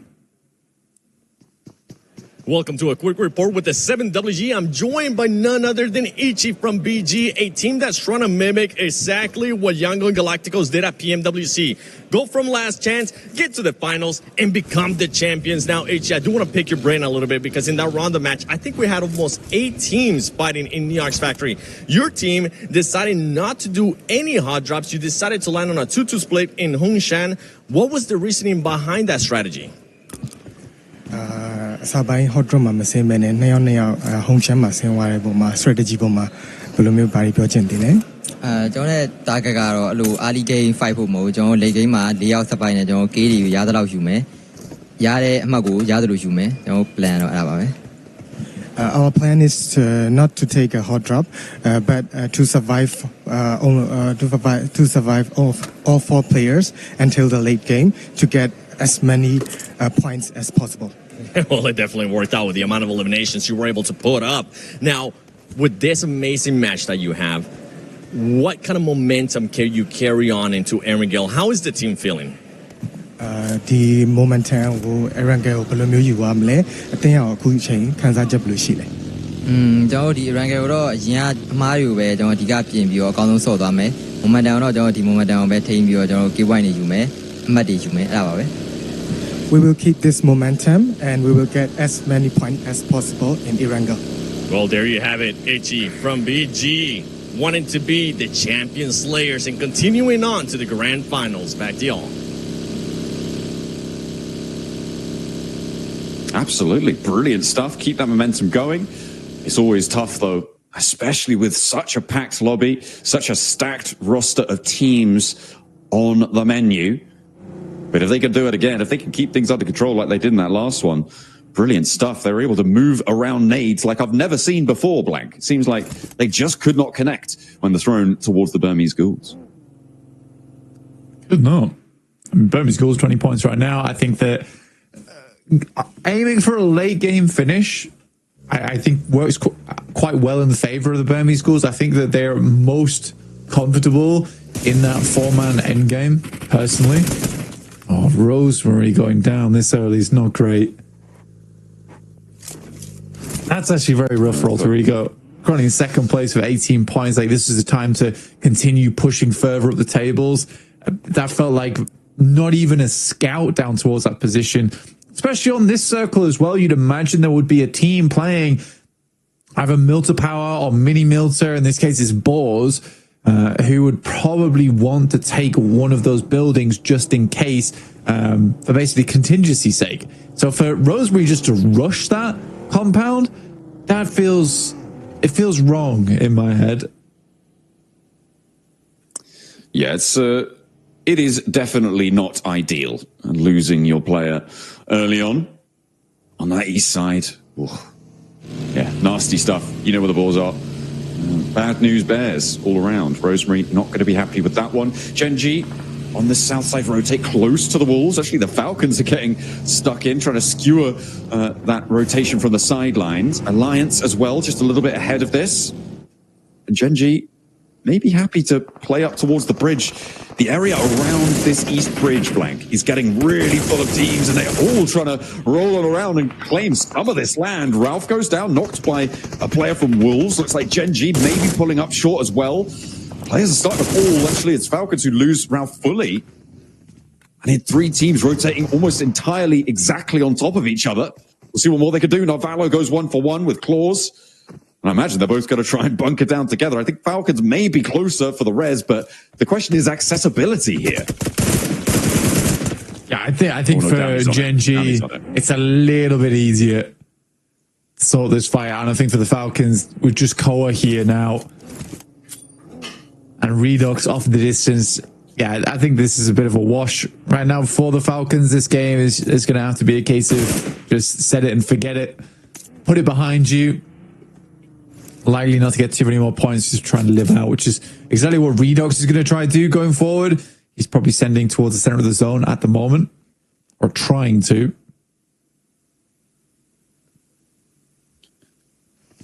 I mean, even the center of the zone here, not super favorable. It's sort of in Milter around that roadblock right now. And the Burmese Ghouls pretty much have control of it on their 2-2 split. Controlling that northwest side, forcing that fight to happen could be pretty good for them. Koa is under so much pressure here, and Quick was on the hunt. Even swaps to the passenger seat to get the spray down. Falcons down to 1 player. Blank, it's not looking like we're going to see them over in the finals. I think for the Falcons right now, it's hard as well. It's hard for me to say because I do really like the Falcons, but from how they've played in all of their aspects of this tournament, I have not been impressed, sadly. I think Narvala's had some really... I think Narvala is the one player that I have actually really enjoyed watching from that team, and I think he's given it his all and played his heart out here at PMGC. But even for him, this is a case of like that's a long time coming for him as a player to really step up in a big way. But I've really enjoyed Narvala's play. For the rest of the team, I'm kind of just curious of what's going on within the structure, because Koa is better than this. I think everyone at home knows he's better than this as well. So I don't know what's happening. It's not great from Falcons on the south side right now with 1 player left standing. Just Redux is there. We've seen so much from this roster in the past as well. Climbing to last year at PMGC, for instance, pretty similar roster, getting all the way up to what was it, 3rd place, right, in the London finals. But since then, it's just been moving from survival to survival, from not really having the greatest of times as this roster. So maybe it is time to sunset this roster. Maybe they need some new horizons. It's been together for a long time now. Unless they think they can pull it back together, which, to be fair, I would greatly respect if they tried to stick with it for another 2 seasons, for another year after this one. There is, and we are kind of already counting them out here, but I think it's a reasonable thing to bring up. I mean, consistently in PMGC, and they're consistently like making it to the top of the tables in their own region. So I don't think it's time to sunset their roster. I worry for them in terms of international success. You went straight to taking them around the back of the shed. I was like, whoa. Well, you know, you got to make sure that your players feel confident. And to be fair, often that decision may not come from the organizational standpoint, right? It might be the players themselves. And as you said before,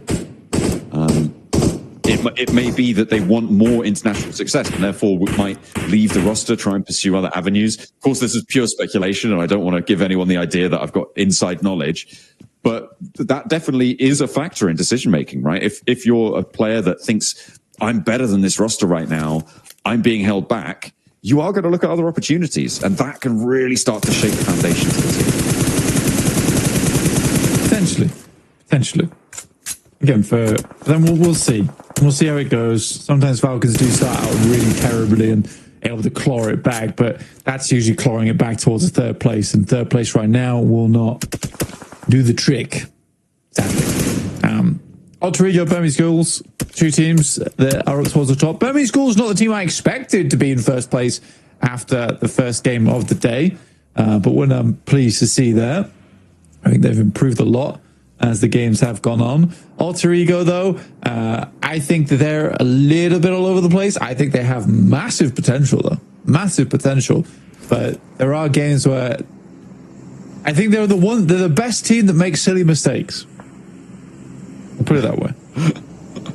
I think it might be up between them and Weibo, right? It feels like those two rosters have similar sorts of like, yeah, we got smart ideas, but then, oh, hang on a minute. Oh, Soup's gone down. Oh no, Order's out.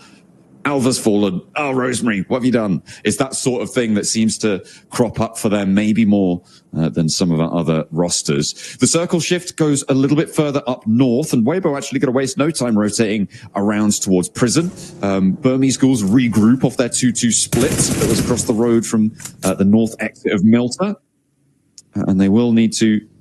Actually, they may not need to move for a little bit longer, but up towards Shelter. That's where teams are going to be looking to turn their attention. And the Wolves and Genji, they can't leave each other alone, Blank. Well, they are just hunting each other down frequently. And the Wolves are ahead, so they'll be able to get into the circle a little bit quicker than them. But the difference, in my opinion, between Weibo and Alter Ego is that Alter Ego is willful mistakes, whereas Weibo is just like, oh, we really sucked that fight. But no pun intended.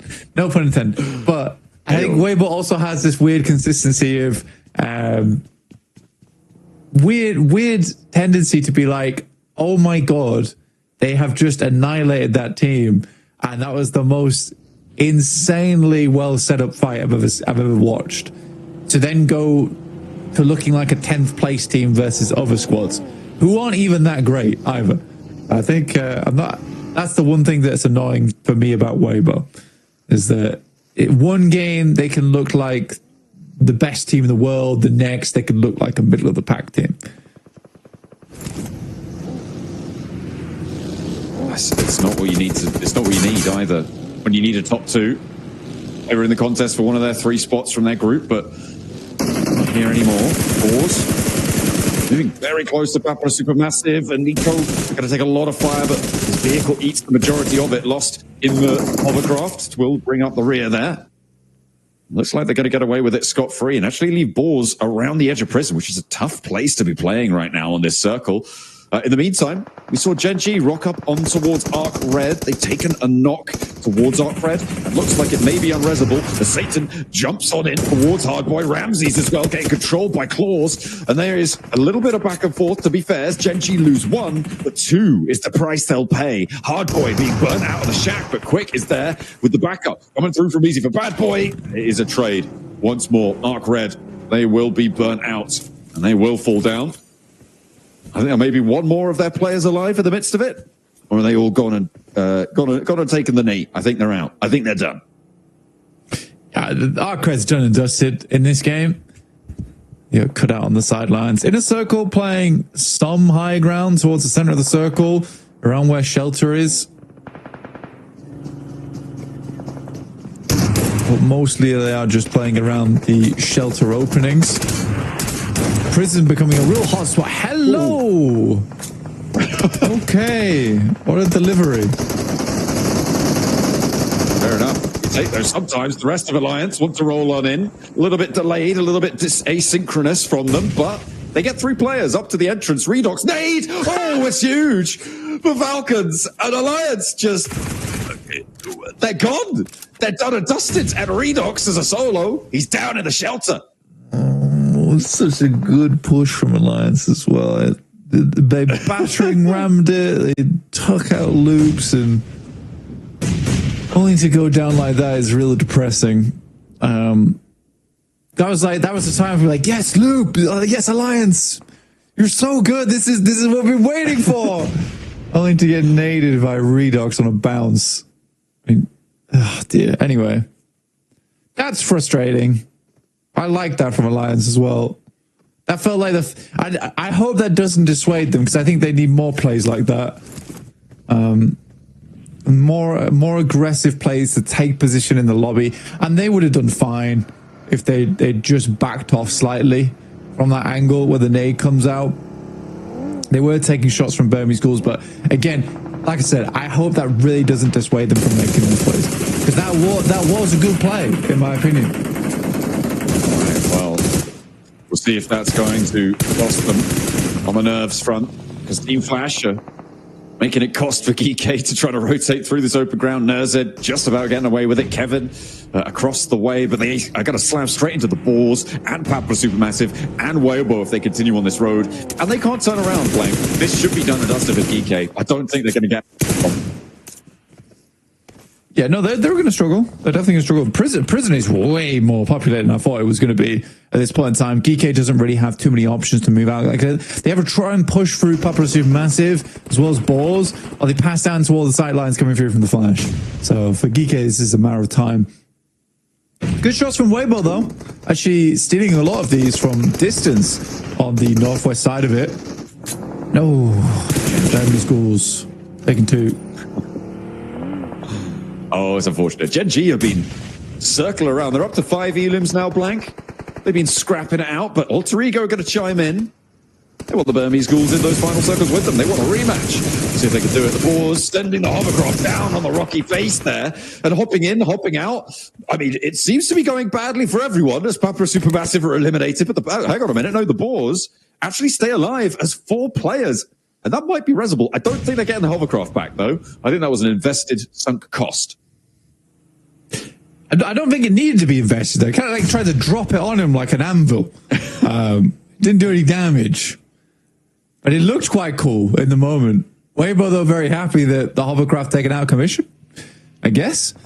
Burmese Ghouls go down to the play zone. I don't know if that's points denial. I think it was. They were around the south side. They were getting cut out by the Flash.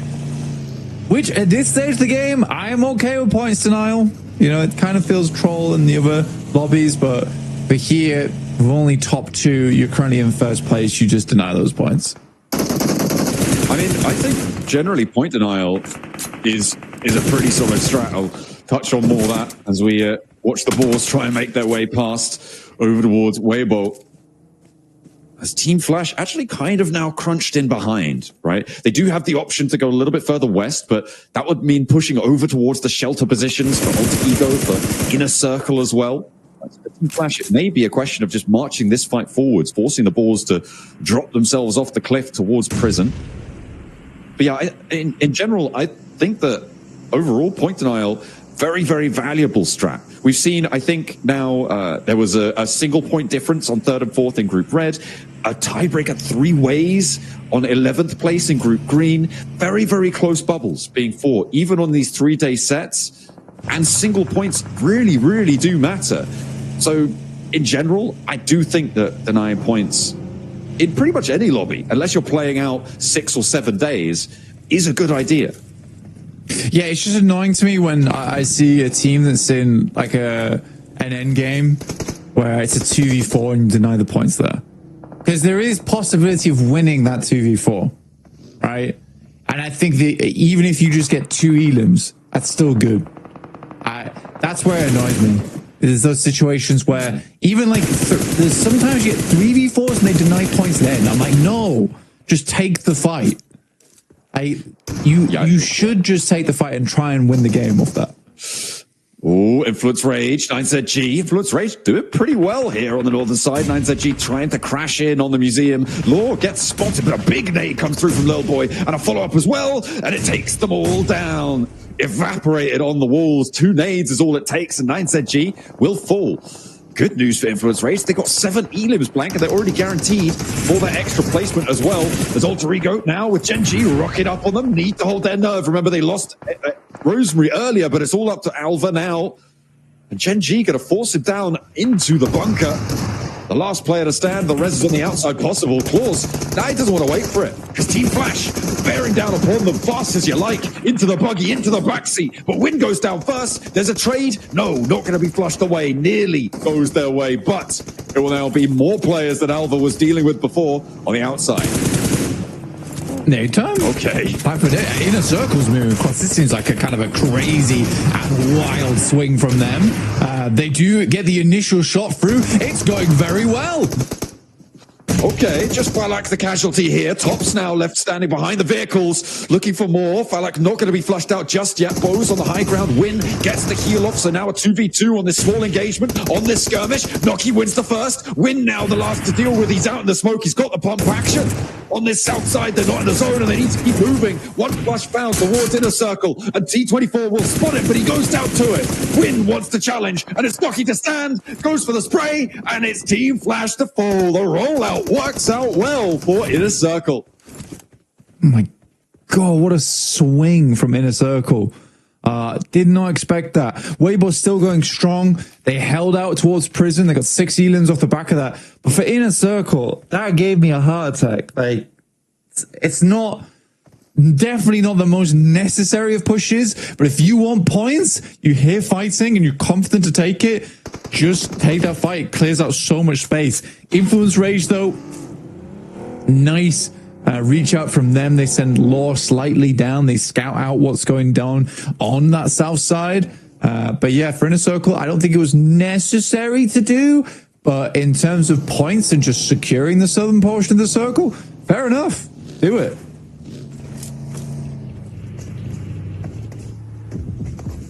Taking a look at the state of the lobby. Blank, I mean, Influence Rage, they're converting off an already strong game. They got 13 points last match. They're looking to try and pick up a big one here as well. But the Burmese Ghouls down. They are going to be taking first place. Alva is just going to stand there. And he's now giving the game away. They know he's in there. Falak does take a little bit of shrapnel, but that will be healed up nice and quickly. Inner Circle up to 9 elims here, Blank. On the southwest side, though, they're the most penned-in team. Weibo Gaming trying to find some open ground to play with. He may as well have wrapped himself in Christmas paper and then tied a little ribbon around his head. It was just an elimination present. Curious maneuver from Alva. Had a lot of time, I feel, to try and wrap out or crawl out into the field. Something, anything would have been great. Weibo now. Looking over towards Inner Circle, but a great shot from Noki. This guy, on some of these off angles, so damn accurate. 600 damage on the grenade on the game already is lovely to see. Falak standing closer. He's flexing out for them, for Inner Circle. They are just about on the edge of this one. With the res needing to come through from Weibo to keep themselves up as 4. I know that it's not going to get regrouped towards at the moment as well. They can move a little bit more freely on Falak's position. He's really going to take that opportunity. The nade's still rolling forwards, not quite connecting. Zook steps out into it. See, just about dodges back behind. There's another one under the vehicle. That doesn't touch on. Order gets the heal off. Damage is done, but Falak doesn't quite capitalize on a sliver of an opportunity. But when you don't know where they're playing with those 3 smokes out, you just can't be sure. Those are some of the rawest grenades I've ever seen. Not cooked at all. Spent no time. He let them look at the oven before he sent them out. Could have probably had a double elim there if he'd cooked them up a little bit more. Down a 3-way at the moment with 3 players on Inner Circle and then 4 for 4 on both Influence Rage and Weibo. Weibo has the circle to play around with on this aggressive 2-2 split. Yeah, this shift has really helped them out pretty effectively. Sook does take a lot of damage from range, and Inner Circle are just beaten down on this Weibo position. Sook and Order have been through it. Falak, I mean, as you said before, if those nades had been able to connect, this is a very, very different game as well. With the opening of that south flank, Influence Rage, looking to get ready to leave up towards that ridgeline. You expect them to be moving out, and they are going to head over towards this north point of Weibo. With the pressure that's felt on the south side, there may not be enough backup here. Yeah, it's a lot for Weibo to handle. And going to get harder and harder. Luckily, Weibo holds some pretty damn strong areas. They've got a small outpost here. I think for Weibo, it's kind of game over right now. I don't know what the plan is.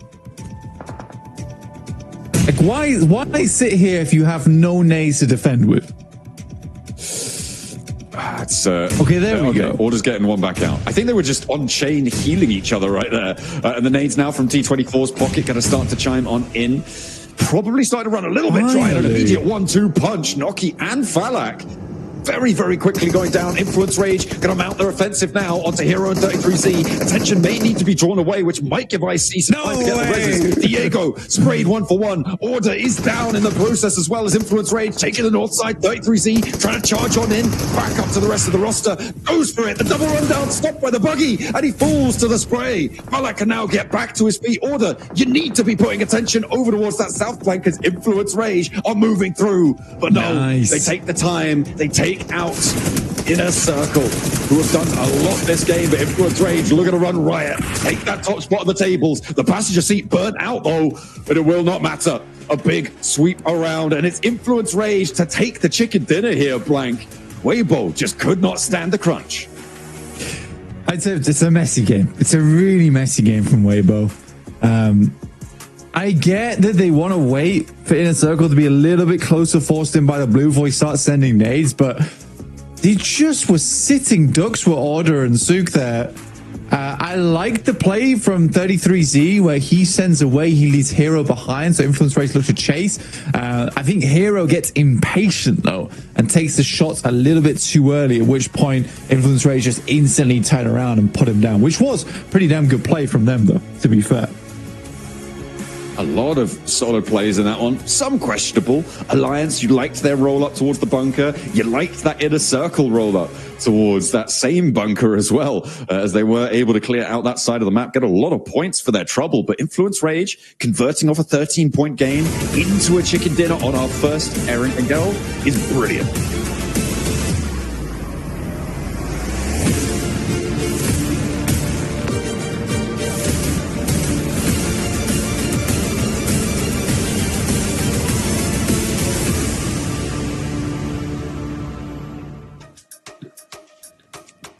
The rage is real as Influence Rage gets their first chicken dinner here in Last Chance. This one was wild. I gotta give it up though for Inner Circle. They made some very bold pushes. I think we're definitely seeing teams, Max, here adapt to the lobby, understanding that we only got 2 days. So we're seeing a lot more riskier gameplay for sure. Oh yeah, some teams are going to get very desperate to get every single point they can really gather in these matches, and one of those teams was going to be Inner Circle. Really big fight onto the side of Team Flash into Shelter itself. The nades though, not ideal. Literally, I have to say, Falak, as much as we love saying how good he is with the utility here, so much of it was wasted on Weibo. The fact that Weibo just lived against, what was that, maybe 10 plus nades thrown their way? Yeah. It's kind of wild. Yeah. Well, the problem is that he wasn't close enough to them to get those really close range nades. That's his specialty, and he just wasn't close enough, Max. He was too far away. He was like, I'm not Doc, what is this? I'm Falak. And it's just not working. So I did like the idea that he went back to his team, regrouped, got more nades, and tried again later on. So again, it's that momentum, their mentality of we need to push and push and push and push, which is really nice. But Influence Rage, on the other hand, on the north side, just able to 2-2 split out of Museum, wait for everything to start erupting, and then make the pushes they did was really well played.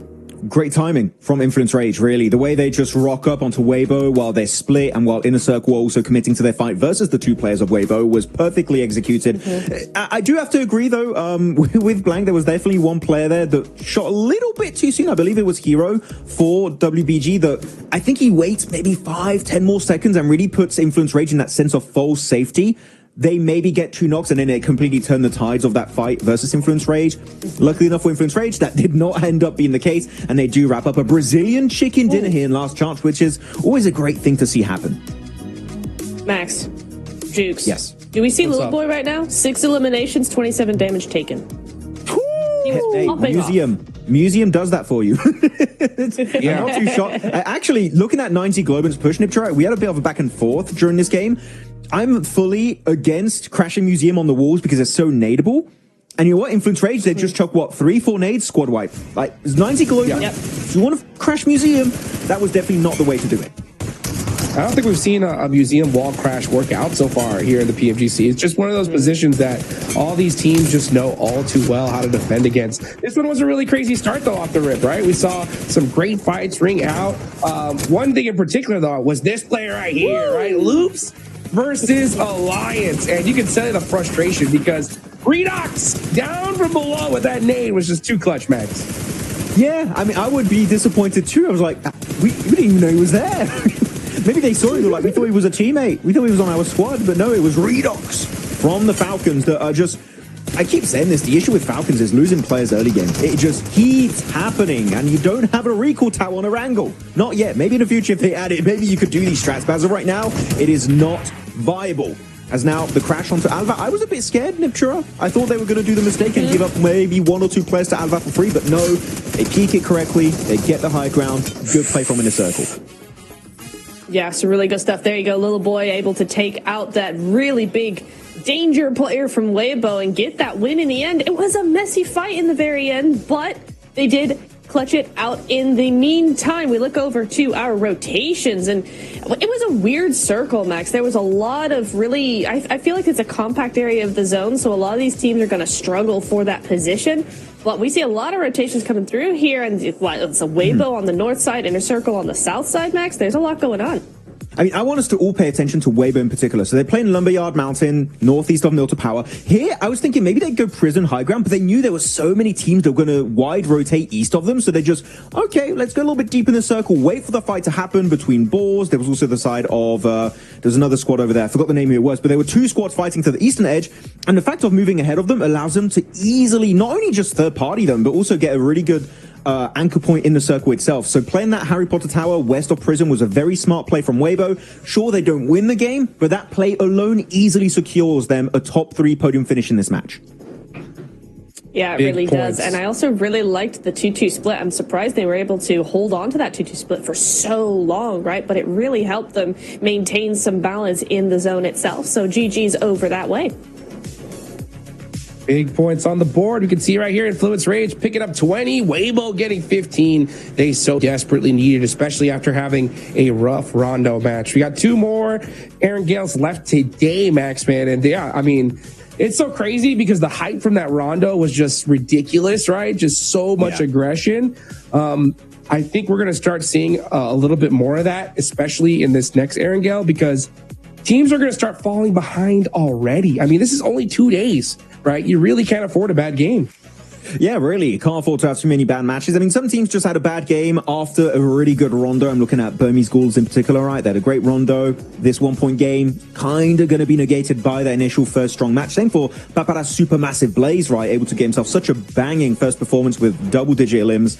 This 0-point game hurts them a little bit, but you know what? They should still be towards the top of the rankings as the MVP of the game is Little Boy, also known as 7 Worlds Gaming's alt account. And he's going to be popping off it. Good game. No one? Yes, not laughing. What a legend. Did not like that. What a legend. Hey, listen, it's always good to see, Influence Rage pull out a chicken dinner. I think they've been the most consistent team so far, at least for the first 2 matches. I'm really looking forward, Niptura, to finally getting a good look at the overalls, right? Because I think that's where it's going to really just show how crazy this is. And you can see it. Yeah, Influence Rage on top. 33 points. Alter Ego in second with 23rd. And remember, it's just 2 teams moving forward. Everyone else is gone. And look, as we look at the second half of the leaderboards, right?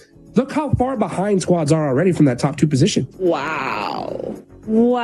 Okay, I'm going to say something, though. I'm going to predict that it's really going to come down to that final game tomorrow because the points in the top 5 are so close. I mean, yes, Influence Rage are kind of running away a little bit with it, Max, but look at AE, 23, Bring Me Schools, 21, Inner Circle, 21, Loops, 19. Yeah. Like, it's very close right now. I do think we're going to see probably another group red situation where it's all coming down to that last match.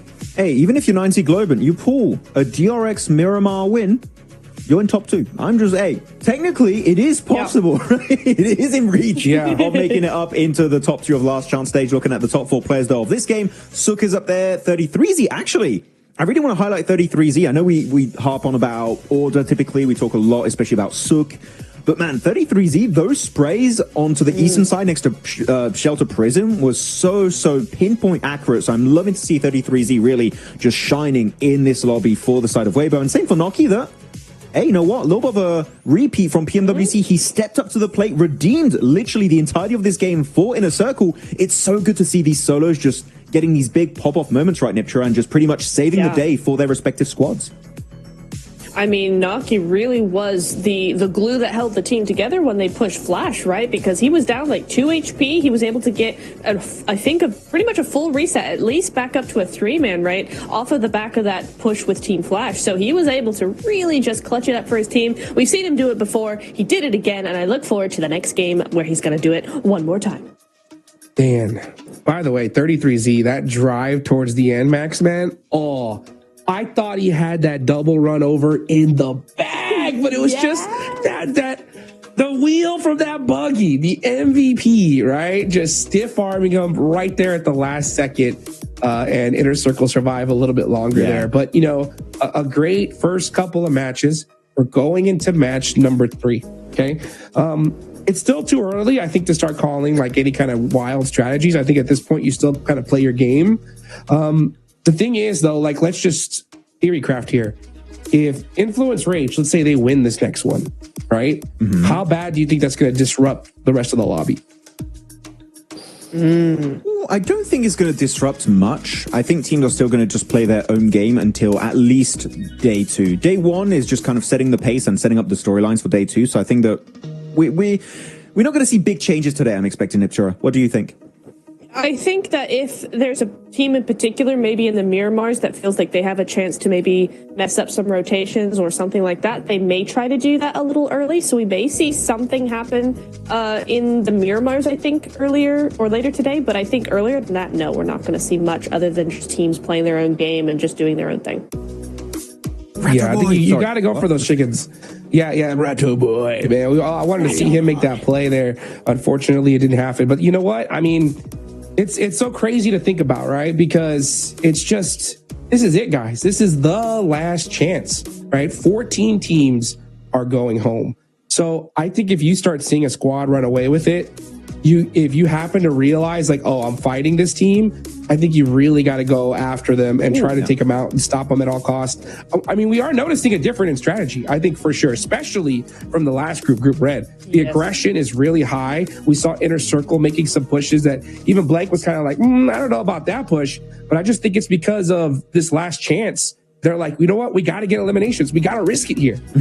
Yeah. I mean, when you were talking about disrupting the lobby, I was talking more about like hot drops and stuff. But if you get a flush onto a play, you know it's from a team you want to target and get rid of in the top 2, then that could definitely have an impact on the lobby. So I would have to echo that could be a big issue moving forward.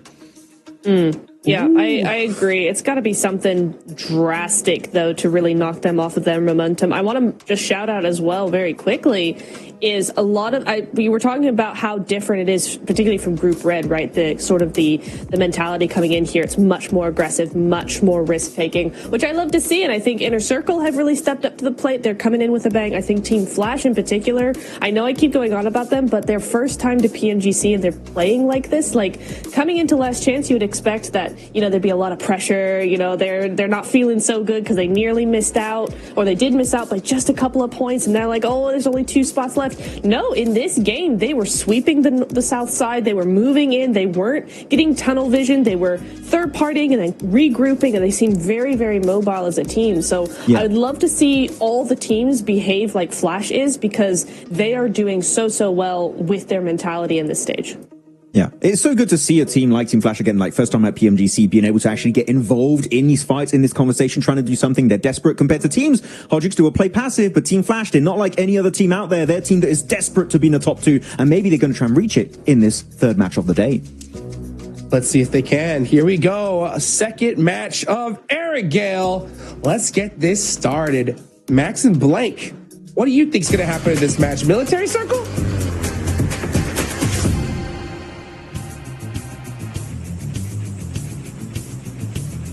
I guess I'll let you take this one, Blank.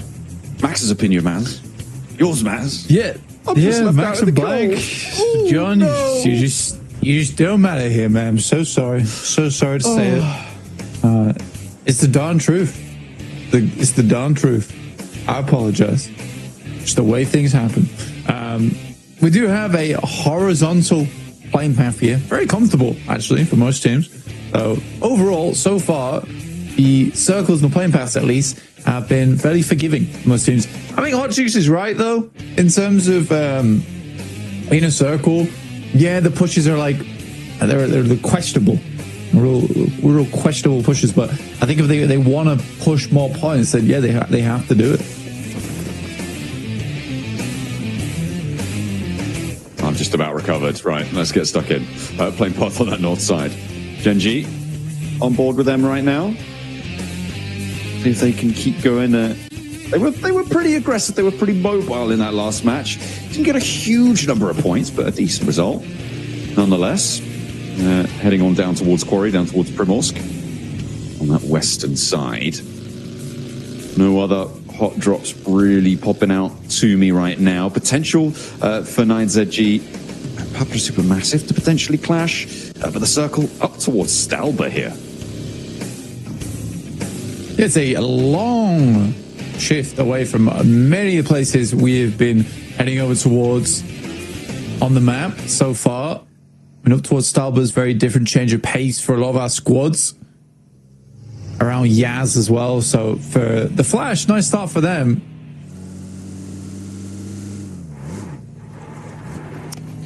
Little boy in the vehicle, hops it on out. Influence Rage now our tournament toppers by 10 points. We caught up with them on the stage to see how they're feeling about it. Welcome back to a quick report with the 7WG. I'm joined by Influence Rage, being able to clutch up that win. Little boy, I want to know, in the last day of Group Red, you made some tactical changes. Federal was able to sit out. Coming into today, you guys have 2 great performances. Federal is back in. What led to those changes, and what are you guys changing up today as well? Então, no último dia do Grupo Vermelho, vocês trocaram ali o Federal pelo Lohanzinho. E agora, pro Last Chance, vocês viram com o Federal de novo. O que vocês mudaram, assim, de estratégia, de gameplay? Bom, eu acredito que a gente é um coletivo muito forte. Então, o momento ali não estava sendo bem aproveitoso pela Federal. E o Lohan entrou bem, entrou quente. E isso faz com que o Federal de fora vê o que está acontecendo e volte mais forte. E foi isso que aconteceu. So yeah, we have a very strong team. With the 5th player as well. So this day we decided to make a little bit of a change. So Federal can try to watch a little bit of our game and how we are playing and the mistakes that we are making. So right now we come back with him. So he have a different vision of the game. He saw us play. So yeah, it's great. Okay, a bit of a reset there for the players, and it worked out today so far. I mean, you got in the top 4 and now a win. And in this last match, 6 eliminations with only 27 damage. Let's see if Influence Rage can continue on for Brazil.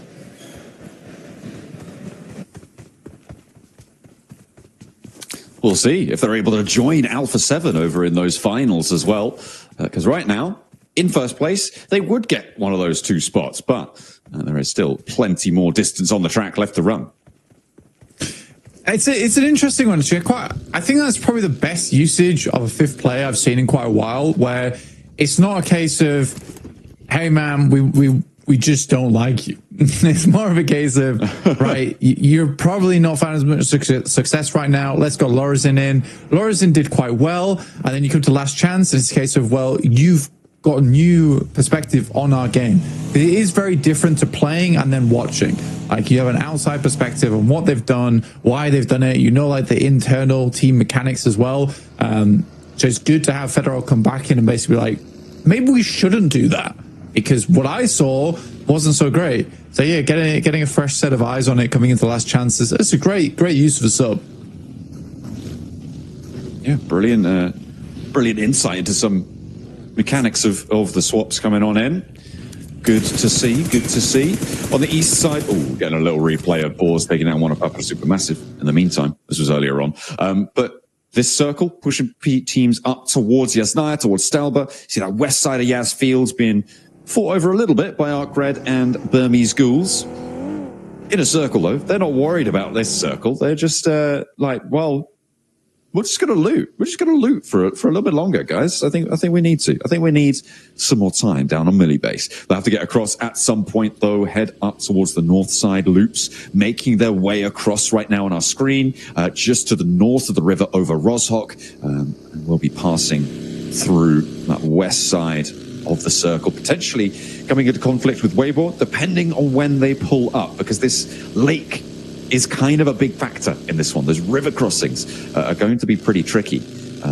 So teams will have to figure out how to navigate this. Yeah, not only that, you have the pizza slice off towards the western side, just south of Severny. Very open ground, unenjoyable to play in. So a lot of our teams that are rotating on the north side of the map got to figure out where they want to play, on gas station or even the Wizard Tower, before you make that crossing. But yeah, the circle's super undetermined of where it wants to go. We might get a Maxman circle that might head up towards Stalba. That'd be cool. I would enjoy a Stalba finish.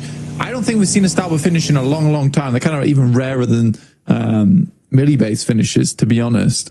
Like but at the top of Stalba, so cool.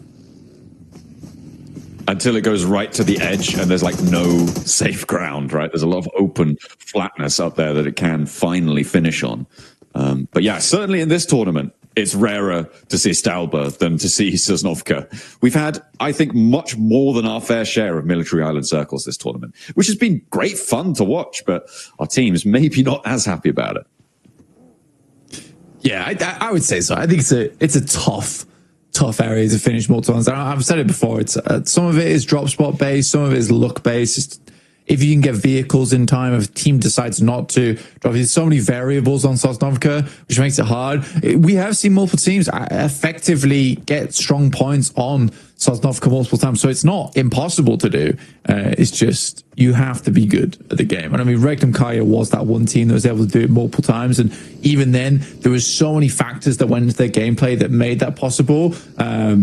It's hard to count. Right now, though, most teams are just rotating in, trying to avoid those fields in general. So Yaz Fields on that south side. So again, this is what I'm talking about, where it's hard to get towards the center. Realistically, the only team that has a good, strong central position is the Flash, with a lot of options to them towards this mid game.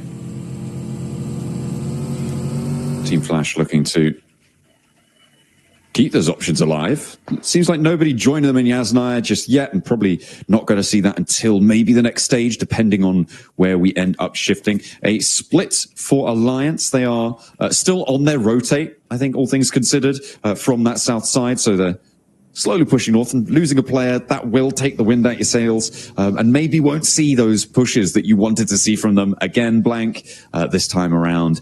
They are playing as 3, which is probably going to make them a little bit more timid to go for those pushes that could come up big with 4 players. We'll have to wait for that. Genji and Boars on this east side going to be moving up past Lipovka together.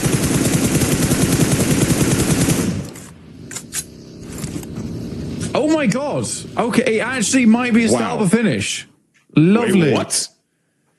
All right, so we might be heading over towards the ruins on the top side, which would be very fun. Super death matchy up there as well in terms of the cover that's available. But we'll wait and see. I mean, it is dead central right now. We just need a couple more central positions.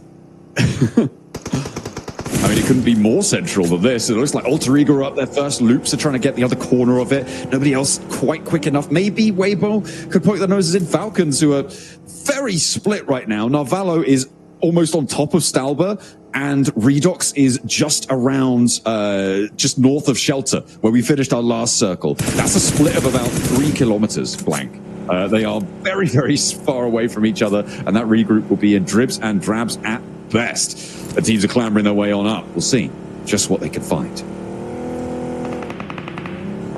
And Alter Ego sent up first, like you say. Kameshki is open. So we can head up there. Wolves also are swinging round. So there is a lot of space on this eastern side to operate with. Sook taking shots over towards Loose. So Ratterboy already down. But yeah, this is a mad dash up the hill. Ooh. Nade for Sook. Could find a second over towards Loops. They're already on the rescue mission. Into the back of the buggy you go. Ratto Boy getting collected. It's home time. School's out. Sook try and put a little bit more punishment down towards Loops, but he's getting backed off behind the tree and can't connect the full spray. But the bleed out might still be there. He might still have it. Are they going to get it? Oh, the rest just started in time, but they can't afford to let this one go, or Ratto Boy will fall. Not a health bar, pixel to be seen, and he's back into the fight. I mean, somehow managed to get him out of that, which is interesting. Kind of like Wolves approach this. You play on the northern compounds, and if it does keep heading north, then you have a huge advantage on this one. I think you're also realizing that you're coming in so late towards the circle that you have a lot of time to work with here to get towards that north side, but not a lot of space is available on the mountainside. So I think you just cut your losses. Inner circle, though, still going for these pushes. Hard Jukes, and oh, great. Not quite as convincing as the last one there. Just rolling up, losing a player, thinking, oh, no, we're not committing to that. It's a full 4 Weibo, to be fair. Not too many teams in position to third party as well. So it wasn't like a third party roll up that they looked for in that last match. They do just lose a player. It's a shift down towards the southeast. So those north side compounds, Blank, Wolves, even if they did set themselves up a little bit for success, they are going to have to readjust now. But it's actually pretty kind to most of our teams, I think it's safe to say. A lot of approach was made from this south border. Yeah, and I think that's why you're seeing so many squads playing on this north side, is because it's a bit more open. It might not be ideal for you, but it is more open. Now the circle moves down towards the southeast, so you've got a bit of a problem on your hands, but you can ramp Kameshki anyway. There's a possibility here. There's also zip lines available if you wanted to get shot out. That's always good fun, you know. A little bit of getting shot at. PUBG Mobile, what's not to love? Kamikaze is going to deliver that experience over towards Ramses, who doesn't go down, but might be pretty bothered by that. We'll have to wait and see. Alter Ego up on the higher ground, up on the observatory, having a grand old time. They'll have to defend their patch, though. They were able to do it in Rondo. And in second place, now's the time. Influence Rage currently in first, and they're all the way out to that north, waiting, biding their time. New Genji all sitting pretty down towards that east side. They've got Kameshki on log. They've got a player over towards the west as well. Quite like Flash's position. That compound's not too bad to play around with. But if you do have to head over towards that northwest, it's essentially the gamble circle, right?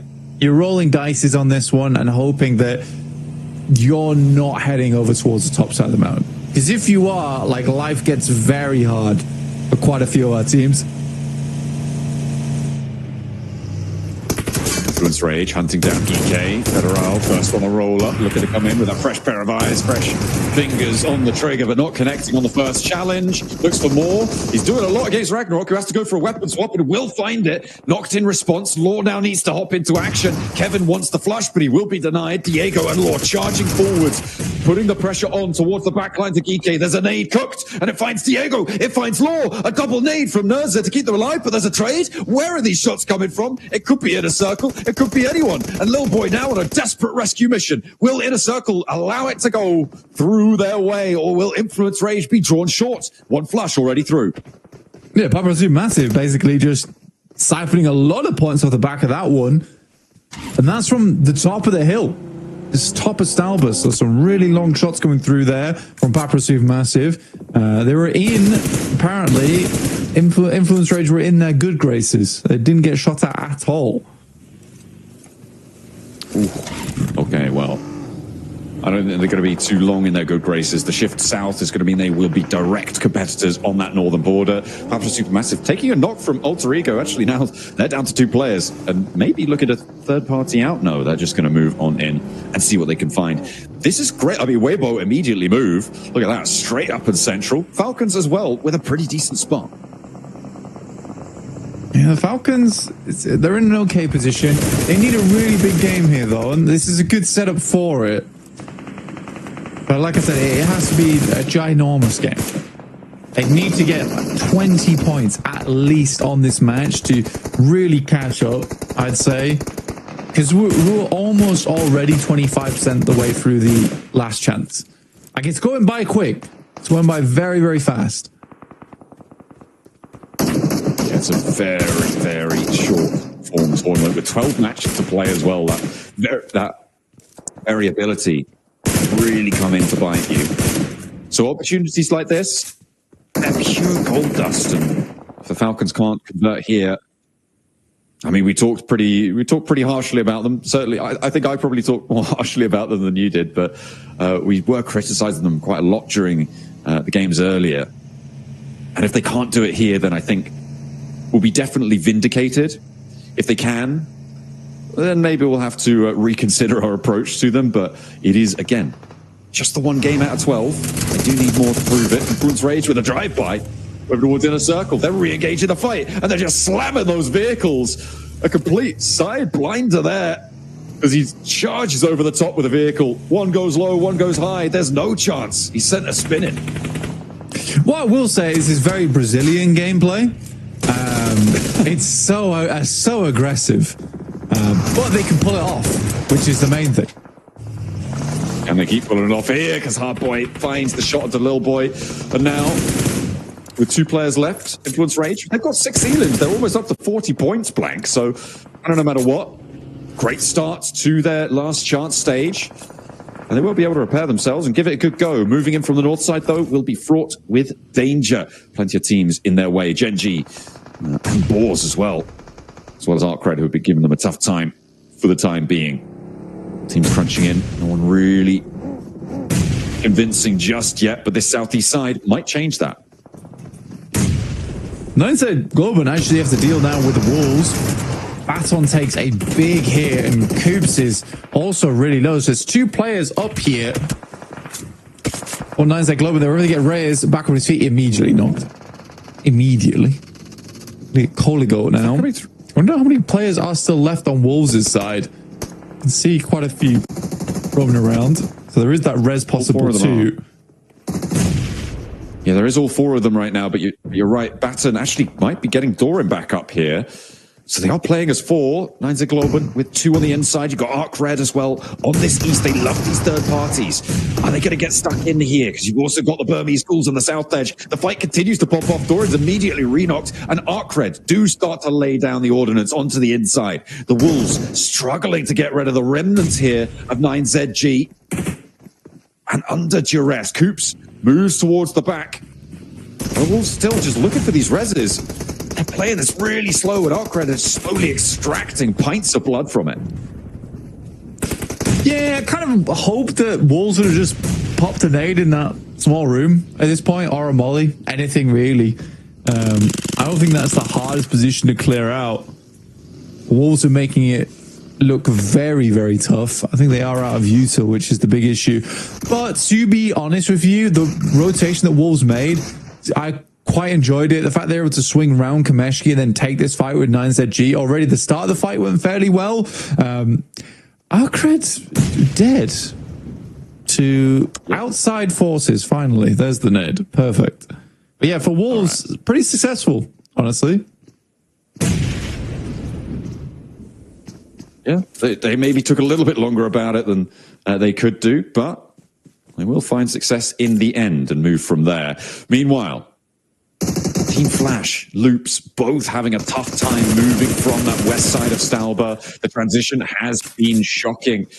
It's been dangerous and no one really happy with it. Ratto Boy now with a challenge, a 1v1 to try and get a little bit deeper into this match. A little point scoring opportunity maybe. Steps out wide, but Ratto Boy has the bead and will be able to transition now further. But you got Weibo, you got Alter Ego, you got Godspeed from Burmese Ghouls on that south side who will be taking shots, and you got to think that they know where Ratto Boy is going to be. How the mighty have fallen. Paprazu massive bullying everyone on the high ground now suddenly as they descend downwards, get dropped down to 1 in Kamikaze. And he gets pilfered pretty quickly. That's how fast the balls were rifling through his pockets there. Did have a level 3 vest, so that's a nice bonus for someone. Falcons, they've been bumped down to 2. They did not hold this central position with enough fortitude there. Ralph has to push back behind the corridor, behind the building, because there is a third-party angle chiming in. That's probably coming through from Weibo or the Wolves if they have an angle on that. But the nade from Snake finds it. Now it's all up to Koa.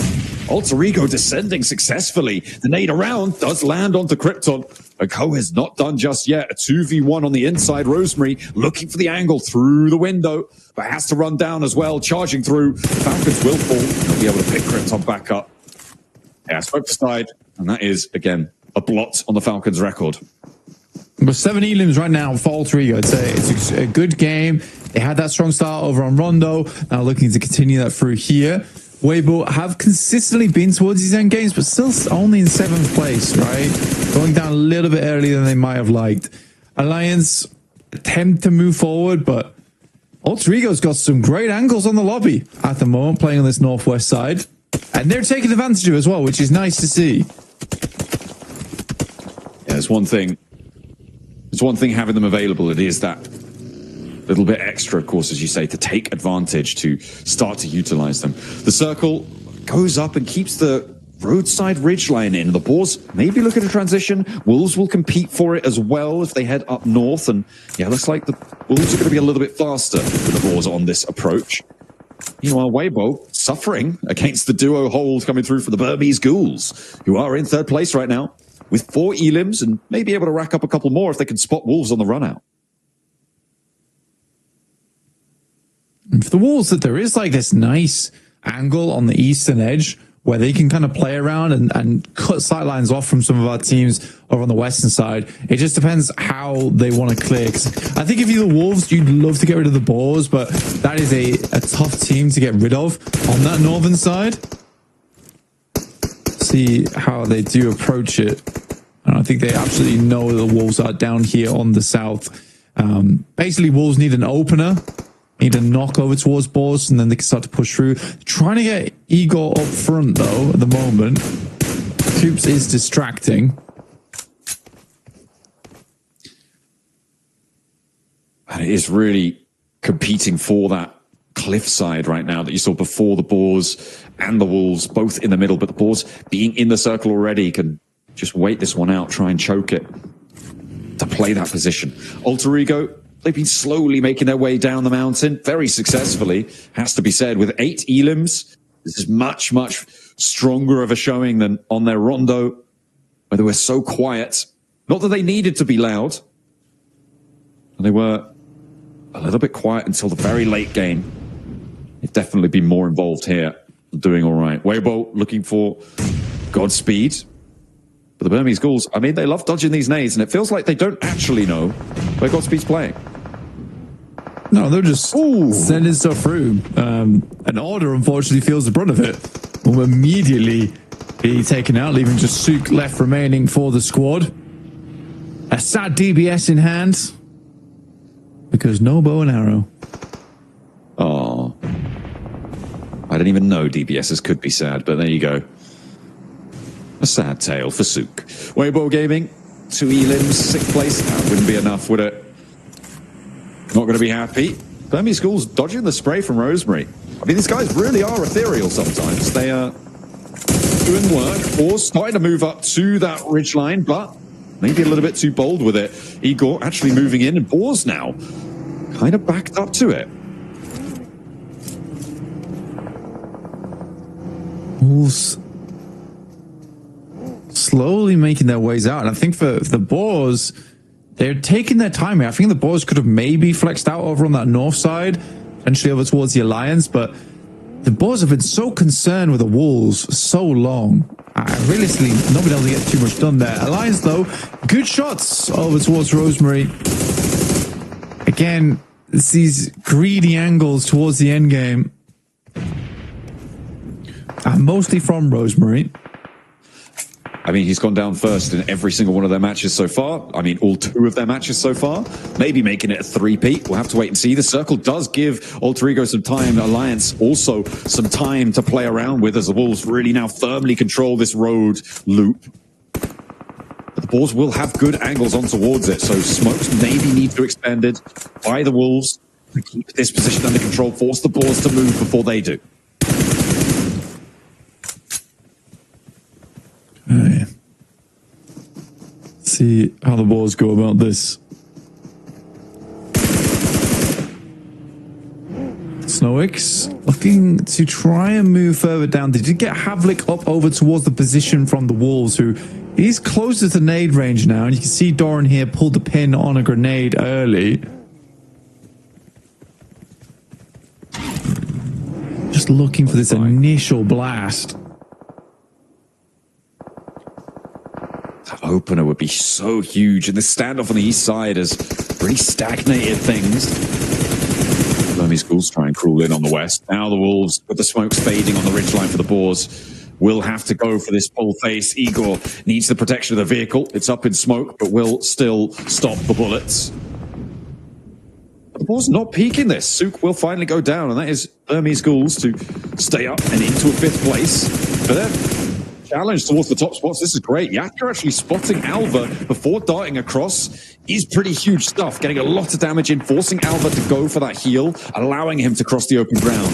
Wolves find another boar as well. Now it's just down to 2. Exo will be looking to be put under pressure here. Doran knows the nades are going to either side of the tree trunk and force him out into the peak. Will tag on, and Doran's the nade to do it.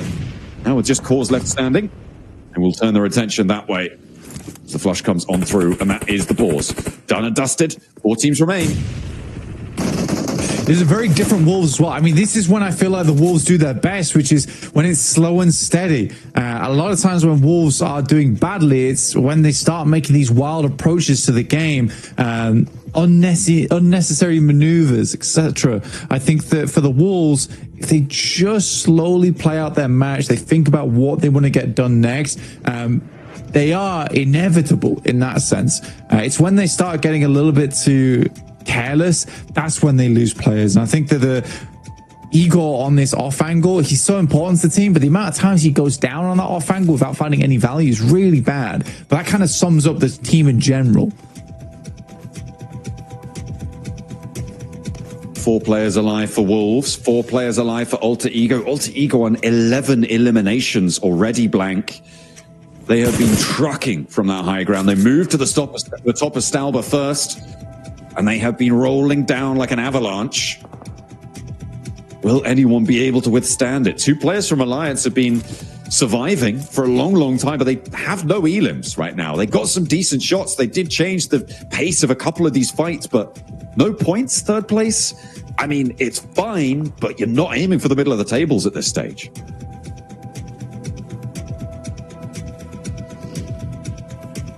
For Alliance, I think that this is a team that's probably going to come 3rd place in this match. Alter Ego, this is a huge opportunity to shoot out towards the top of the tables. Also an opportunity for Wolves to reset almost. But for Alter Ego, it's way, way more important. And losing a knock there onto Wolves, getting it stolen by Snape is such a big deal. Hoops goes down as well. The Wolves are starting to fail on their approach here. Snape has the sideswipe completely. Rosemary even stepping in, looks to pick up the pieces. He knows they've done damage. He just questions how much. Looking for the next as well. Healing not happening from Iftar. The hop out with the DBS, and it's put down by Krypton. Now the Wolves only have their one player. It's Igor against all four of Alter Ego. And he has so much to do, denying the point here. Again, I think it's totally reasonable in these short form stages. Alter Ego with a big 15 Elim chicken dinner though, Blank. That is going to be tasty. And a second chicken dinner today. Yeah, I mean, a bit of Indo pride, honestly, overall, and it's good to see. I think for Alter Ego, it looks like a fantastic game.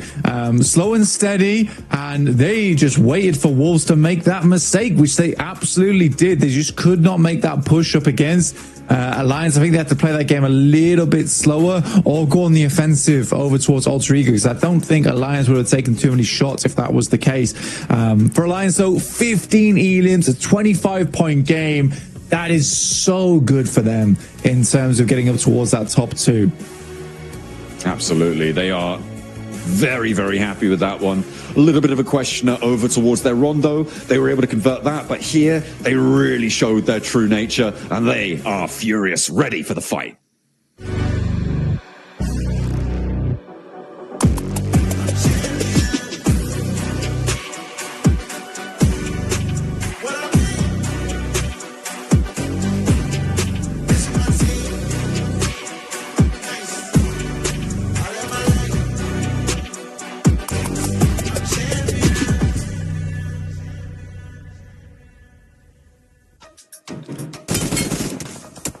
The last hope for Indonesia here in the last chance. It's Alter Ego. They were in second place before this match, and then they get the chicken dinner with a ton of eliminations. This squad is looking so good here in the final shot to make it to the grand finals here, Max. You know what? We were robbed from a proper Stolber finish, but you know what? While Stolber was in circle Hiniptura, they made full use of it. Playing observatory, there was Krypton on top of the roof, getting so many good angles to not only just get a few eliminations earlier, but also zone teams away and get some information. And you know what? That allowed them to claim control of that Alliance compound in an earlier crash, and then just keep taking full control of the entirety of those finishing circles. What a game from Indonesia, massive point-wise also. 15 Elim chicken dinner after already a win on Rondo, Niptura. Indonesia looking good. You know what I love as well, Max, is how differently they played this win to the Rondo win, right? We were talking about it just before we came on. It's like the Rondo was very passive. They pushed teams away in the mid game and then just sat and waited for teams to come to them. This time, they came and took the win. Off of Stolberg, coming down that hillside, taking third parties left, right, and center. The timing was really good. They were proactive with the zone shifts. A really, really well-played game that I love to see the variety coming out of this team.